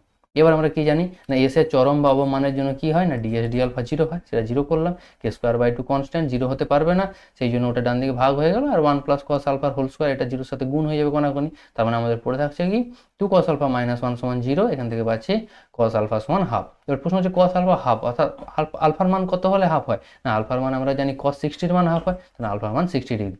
এবারও তোমাদের মনে হতে পারে যে আলফা মান 60 ডিগ্রি চলে এসেছে, আমাদের তো প্রমাণ হয়ে গেল, তাহলে আর বাকি স্টেপ করবো কেন, কারণ আমরা এখনো দেখাতে পারিনি যে ক্ষেত্রফল সর্ববৃহৎ হবে, কারণ ক্ষেত্রফল সর্ববৃহৎ তখনই হবে যদি ডবল অর্ডার ডেরিভেটিভটা আমরা দেখাতে পারি গ্রেটার দেন লেস দেন 0, যদি double order derivative less than 0 দেখাতে পারি তাহলে বলবো ক্ষেত্রফল বৃহত্তম। সেই জন্য কি করা হলো d2s d আলফা 2টা বের করা হলো, সেখানে আবার সেই u/v এর ফর্মুলা অ্যাপ্লাই করা হয়েছে এবং একই রকম ক্যালকুলেশন করে দেখো দেখানো গেছে। এবার কোন বিন্দুতে বের করতে হবে আলফা সমান π/3 অর্থাৎ 60 ডিগ্রিতে, 60 ডিগ্রি বসানোর পর যে ভ্যালুটা আসছে সেই ভ্যালুটা দেখো অবশ্যই লেস দেন 0, কারণ এই যে ভ্যালুটা উপরে যে ভ্যালুটা আছে সেটা পজিটিভ, তার আগে নেগেটিভ সাইন থাকা মানে আলটিমেট নেগেটিভ, আর নিচে যেটা ভাগ হচ্ছে সেটাও কি পজিটিভ, তার মানে নেগেটিভ বাই পজিটিভ মানে নেগেটিভই থাকবে, তার মানে লেস দেন 0 আমরা বলতে পারবো। তার মানে বলতে পারি যে আলফা = π/3 হলে তবেই এস এর মান চরম হবে, ঠিক আছে। তার মানে ত্রিভুজটির ক্ষেত্রফল বৃহত্তম হবে যখন বাহু দুটির মধ্যবর্তী কোণ আলফা মানে কত π/3 হবে, অর্থাৎ এটাই আমাদের প্রমাণ ছিল, ঠিক আছে। নেক্সট দেখো উল্টানো শঙ্কুর একটা অঙ্ক দেওয়া রয়েছে, এই টাইপের অঙ্ক তোমাদের আমি একটা ভিডিওতে এক্সপ্লেন করেছি, সেই জন্য এটা কনসেপ্টগুলো দিয়ে দিয়েছি আগে তোমাদের যখন সাঁতরা র্যাপিড টেস্ট করে সেখানে কিন্তু এই টাইপের কি পার্থক্য কী আছে শুধু সংখ্যাগুলোকে চেঞ্জ করা আছে আর কোনো পরিবর্তন নেই, বাকি পুরো কনসেপ্ট ঠিক আছে, আমি সেখানেও ওটা আলোচনা করেছি, ইনশর্টটা আমি তোমাদের এখানে অ্যাড করে দিয়েছি এবং সাঁতরা র্যাপিড টেস্টে কোথায় আছে টাইম স্ট্যাম্পটাও এখানে দিয়ে দেওয়া আছে 22 মিনিট 23 সেকেন্ডে তোমরা কিন্তু দেখতে পাবে, বা তোমরা বইতেও যদি দেখো এসএনদের 490 পেজে উদাহরণ 18 সেখানেও কিন্তু একই টাইপের একটা অঙ্ক করে দেওয়া আছে, শুধুমাত্র কি না মানটা পরিবর্তন করা হয়েছে, পদ্ধতির কোনো চেঞ্জ নেই। আর যদি তোমাদের বুঝতে অসুবিধা হয় তার জন্য তোমাদের এই কনসেপ্ট বলে একটা ভিডিও লিঙ্ক দিয়েছি, সাঁতরা র্যাপিড টেস্টে কিন্তু অন্তর্গোলকের ব্যাখ্যা বলে যে ভিডিওটা আপলোড করেছিলাম সেটা দেখলেই কিন্তু ওখানে তোমাদের কনসেপ্টটাও কিন্তু তোমরা পেয়ে যাবে, ঠিক আছে। নেক্সট দেখো বলা হয়েছে x+1/1 equal to y+3/4 equal to z-6/-9 সরল রেখার একটা বিন্দু থেকে লম্ব দূরত্ব। দেখো একটা সরল রেখা যখন আমরা লম্ব দূরত্ব বের করব তখন আমরা কি করে নিচ্ছি, ওই সরল রেখাটার উপর একটা যে কোনো বিন্দু আমরা ধরে নিচ্ছি। দেখো সরল রেখার উপর যে কোনো বিন্দু ধরা সহজ টেকনিক কি না, একটা প্যারামিটার কে ধরে নিতে হয়। কে ধরলে কি না, প্রথম x সমান কত পাবো 1 × k-5, তার মানে k-5, y সমান পাবো 4k-3, একই রকমভাবে z সমান পাবো -9k + 6। এবার ধরে নিলাম ওই সরল রেখার উপর যার উপর আমাদের লম্ব দূরত্ব বের করতে হবে তার উপরে একটা বিন্দু স্থানাঙ্ক। এবার ধরে নিচ্ছি এই যে উপরের বিন্দু 2 4 -1 এখান থেকে যে লম্বটা টানা হচ্ছে তারই পাদবিন্দু ওই কে দিয়ে যেটা রয়েছে সেটাই হচ্ছে তার পাদবিন্দু। কারণ আমরা কি জানি না, কে এর মান পরিবর্তন হতে থাকলে এই সরলরেখার উপর যে কোনো বিন্দুকে রিপ্রেজেন্ট করবে, তার মানে কে এর কোনো একটা মানের জন্য এই বিন্দুটাই এই পাদবিন্দুকেও রিপ্রেজেন্ট করবে। আমাদের খুঁজতে হবে সেই কে এর মানটা কত। তা ধরে নিলাম ওটা যদি কে তার পাদবিন্দু হয়, তার মানে এবারে কি না, এবার 2 4 -1 বিন্দু থেকে 1 নম্বর সরলরেখার উপর অঙ্কিত লম্বের পাদবিন্দু এটা আমরা ধরে নিচ্ছি। লম্বের দিক অনুপাত তাহলে কত হবে না, লম্বের দিক অনুপাত বলতে এই কালার এইটার দিক অনুপাত। দিক অনুপাত কি জানি না, দুটো বিন্দু জানা, এখানে একটা প্রদত্ত বিন্দু আর একটা আমরা এক্ষুনি ধরলাম কে আকারে। দুটো বিন্দু জানা থাকলে তার দিক অনুপাত কি হয় না, x1 - x2, y1 - y2, z1 - z2। তার দুটোর ক্ষেত্রে সেই জিনিসটা এখানে অ্যাপ্লাই করা হলো। x1 y1 z1 বলতে এই কে দিয়ে যে সম্পর্কটা বলা আছে, আর x2 y2 z2 বলতে এই 2 4 -1 কে ধরা হলো। তাহলে x1 - x2 y1 - y2 z1 - z2 করার পরে লম্বের দিক অনুপাত কত পেলাম, k-7, 4k - 7, -9k + 7। এবার যেহেতু এটা লম্বের দিক অনুপাত, লম্বের ডিআরএস আমাদের জানা আর প্রদত্ত সরলরেখা ডিআরএস জানা, তারা পরস্পর লম্ব হয়, ডিআর কি হবে, লম্ব হওয়ার শর্ত কি না, ডিআরএস গুলোর গুণফলের সমষ্টি কি হয়, 0 হয়। তাহলে সেই জিনিসটা অ্যাপ্লাই করা হলো। দেখো এটাই বলা হয়েছে যে প্রদত্ত সরলরেখার দিক অনুপাত আমাদের দেওয়া ছিল 1 4 -9 এবং আমরা লম্বের দিক অনুপাত বের করলাম k-7, 4k - 7, -9k + 7। তার মানে এরা যেহেতু পরস্পর লম্ব তার দিক অনুপাতগুলো গুণফলের সমষ্টি কত হবে, 0 হবে। সেটাই পরে অ্যাপ্লাই করা হয়েছে, অতএব বলে তাদের দিক অনুপাতগুলি গুণফলের সমষ্টি 0 করা হলো। কে এর মান কত পাওয়া গেল 1। তার মানে লম্বের পাদবিন্দু কত হবে, দেখো লম্বের পাদবিন্দু বলতে কাকে দাবি করেছিলাম, এটাকে আমরা কে এর বলেছিলাম না, কে এর কোনো একটা মানের জন্য এটাই লম্বের পাদবিন্দু হবে। তাহলে কে এর মান কত হলো 1 হলে, তার মানে এখানে কে এর জায়গায় 1 বসিয়ে দেওয়া হলো, তার লম্বের পাদবিন্দু পেয়ে গেলাম। তার মানে যে সরলরেখা থেকে আমাদের প্রদত্ত বিন্দু দূরত্ব নির্ণয় করতে হবে তার লম্বের পাদবিন্দু জানা আর প্রদত্ত বিন্দু তো দেওয়াই ছিল। এবার দুটি বিন্দুর মধ্যে দূরত্বের ফর্মুলা আমরা অ্যাপ্লাই করে দিয়েছি, তাদের মধ্যবর্তী দূরত্বই হচ্ছে সরলরেখা ও বিন্দুর মধ্যে লম্ব দূরত্ব। ঠিক আছে, সেটা সহজেই বের করা গেল। নেক্সট দেখো বলা আছে এ বিন্দুগামী এবং পি কিউ সরলরেখা দুটি সংযোজক সরলরেখার উপর লম্ব সমতলের সমীকরণ নির্ণয় করতে হবে। দেখো পি কিউ এই সরলরেখার উপর লম্ব, তার মানে কি এই পি কিউ এর দিক অনুপাত যা হবে সমতলের লম্বের দিক অনুপাত তাই হবে। এটা কিন্তু সহজ কনসেপ্ট, সেই জন্য ছবির মাধ্যমে তোমাদের কিন্তু জিনিসটা বুঝিয়ে দিয়েছি। কারণ পি কিউ এর উপর লম্ব মানে কি না, সমতলটাও পি কিউ এর উপর লম্ব হবে। ঠিক আছে, সমতলের উপর পি কিউ লম্ব আর পি কিউ এর উপর সমতল লম্ব, দুটো কথা একই। তার মানে আমরা জানি কি সমতলের সমীকরণ বের করতে গেলে তার লম্বের ডিআরএস দরকার, তার মানেই কি পি কিউ এর ডিআরএস। ঠিক আছে, এবার আমরা কি জানি না, দুটো বিন্দু দেওয়া থাকলে তার ডিআরএস কিভাবে বের করতে হয় না, একটু আগে বললাম যে x2 - x1, y2 - y1, z2 - z1, সেটা অ্যাপ্লাই করার পর পিকিউ এর দিক অনুপাত পেলাম। এবার নির্ণয় সমতল পিকিউ সরলরেখার উপর লম্ব, তাই সমতলের লম্বের দিক অনুপাত কি হয়ে যাবে, একই হয়ে যাবে 1 - 1 3। এবার যে সমতলের সমীকরণ বের করতে হবে সেই সমতলের আমাদের উপর একটা বিন্দু আমাদের জানা 1 2 - 1 আর তার দিক অনুপাত লম্বের দিক অনুপাত জানা গেল। তাহলে সমতলের সমীকরণের ফর্মুলা কি ছিল, a × x - x1 plus b × y - y1 plus c × z - z1 সমান 0। যেখানে x1 y1 z1 কি না, যে বিন্দুগামী আর abc কি তার লম্বের দিক অনুপাত, এখন দুটোই আমাদের জানা, সেই ফর্মুলা অ্যাপ্লাই করলে সমতলের সমীকরণ চলে আসছে x - y প্লাস 3z = 2। এবার এই সমতল থেকে পরের পাটে দেওয়া আছে একটা সরলরেখা দেওয়া আছে, তার লম্ব দূরত্ব বের করতে হবে। দেখো সরলরেখাটা আর সমতলের মধ্যে লম্ব দূরত্ব তখনই বের করতে পারবো যদি সরলরেখা আর সমতল পরস্পর সমান্তরাল হয়। ঠিক আছে, সেটা যদি হয় তখনই বের করতে পারবো। বুঝবো কি করে না, সরলরেখা আর সমতল পরস্পর সমান্তরাল হবে যদি সরলরেখার দিক অনুপাত এবং সমতলের লম্বের দিক অনুপাতগুলোর গুণফলের সমষ্টি 0 হয়। অর্থাৎ সরলরেখা আর সমতলের লম্ব পরস্পর লম্ব হলে তবেই সরলরেখা আর সমতল লম্ব হবে। এই জিনিসটা কিন্তু ভুলে গেলে চলবে না। যেমন এই সরলরেখার সাথে এই একটা সরলরেখা সমতল সরলরেখা সমান্তরাল হবে কখন না, এই সরলরেখা আর সমতলের যে লম্ব তারা যদি পরস্পর লম্ব হয়, সেই জিনিসটাই বলছি।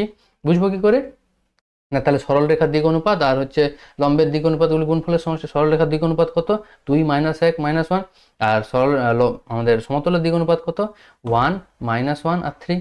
দেখো এই দুটোকে যদি আমরা গুণ করে সমষ্টি করি 2 1 এ 2, 1 - 1 - 1 মানে 1, তার মানে 3 আর 3 × -1 মানে -1, তার 3 - 3 0। তার মানে এই যে 2 নম্বর সরলরেখা আর এই 1 নম্বর সমতল এরা কি না পরস্পর সমান্তরাল, এইটুকু বলতে পারবো। ঠিক আছে, তাহলে একটা সরল রেখা একটা সমতল যদি সমান্তরাল হয় তাহলে তাদের মধ্যে লম্ব দূরত্ব কত হবে, কিছু না কিছু বেরোবে। কিন্তু যদি তারা পরস্পর ছেদই হয় তাহলে লম্ব দূরত্ব শূন্য হয়ে যাবে। সেই কারণে সমান্তরাল হওয়াটা জরুরি। তাহলে তোমরা নিশ্চয়ই বুঝতে পারছো যে এরা সমান্তরাল কিভাবে হচ্ছে। এইবার লম্ব দূরত্ব বের করবো কিভাবে, না দেখো যেহেতু সমান্তরাল তাই ওই সরল রেখার উপর যে কোনো বিন্দু থেকে সমতলের দূরত্ব কি হবে, ফিক্সড হবে, সমান হবে। তার মানে এখন আমাদের সরল রেখার উপর যে কোনো বিন্দু বলতে একটা বিন্দু তো আমাদের জানা, -3, 5, 7, একটা বিন্দু জানা। তার মানে ওই বিন্দু থেকে দূরত্ব যা হবে ওই সরল রেখা থেকে ওই সমতলের দূরত্ব তাই হবে, কারণ যেহেতু সমান্তরাল বলে দিয়েছে তার কি না যে কোনো সমান্তরাল দূরত্ব আমাদের সেম হয়, সেই জন্য তাহলে আমরা কি করছি না ওই -3, 5 আর 7 বিন্দু থেকে ওদের দূরত্ব বের করছি। এবার সমতল থেকে দূরত্ব বের করার টেকনিক কি, সমতলের ক্ষেত্রে এক্স ওয়াই জেড এর জায়গায় তার মানগুলো আমাদের যে বিন্দু থেকে দূরত্ব বের করছি তার মান বসিয়ে দিতে হয়, আর ডিভাইডেড বাই তার যে আমাদের ছিল সহগগুলো ছিল এক্স ওয়াই জেড এর সহগ তাদের বর্গ করে সমষ্টি করে রুট দিয়ে ডিভাইড করে দিতে হয়। অর্থাৎ ফর্মুলাটা ছিল a x0 plus b y0 plus c z0 minus d divided by root under a square plus b square plus c square. যেখানে এবিসিটা কি ওই এক্স ওয়াই জেড এর সহগ ছিল, আর সেই এক্স ওয়াই জেড এর বদের পরিবর্তে কি বসানো হলো x0 y0 z0, আর ডিটা কনস্ট্যান্ট ছিল সেটা বাঁ দিকে এনে বিয়োগ করে দিতে হবে। তাহলে এটা ক্যালকুলেট করলে যা আসে সেটাই আমাদের দূরত্ব। দেখো সেটা ক্যালকুলেট করলে আসছে কত, 11/√11, ক্যালকুলেট করলে আসছে √11। এটাই হচ্ছে তার দূরত্ব। ঠিক আছে, এই ছিল তোমাদের 3 নম্বর পেজের যে সমস্ত অঙ্কগুলো ছিল সব ডিসকাস করা হলো। তোমরা অবশ্যই খুব ভালো করে প্র্যাকটিস করতে থাকো। আমি চেষ্টা করছি নেক্সট ভিডিও যত তাড়াতাড়ি সম্ভব দেওয়া যায়। ঠিক আছে, বেস্ট অফ লাক।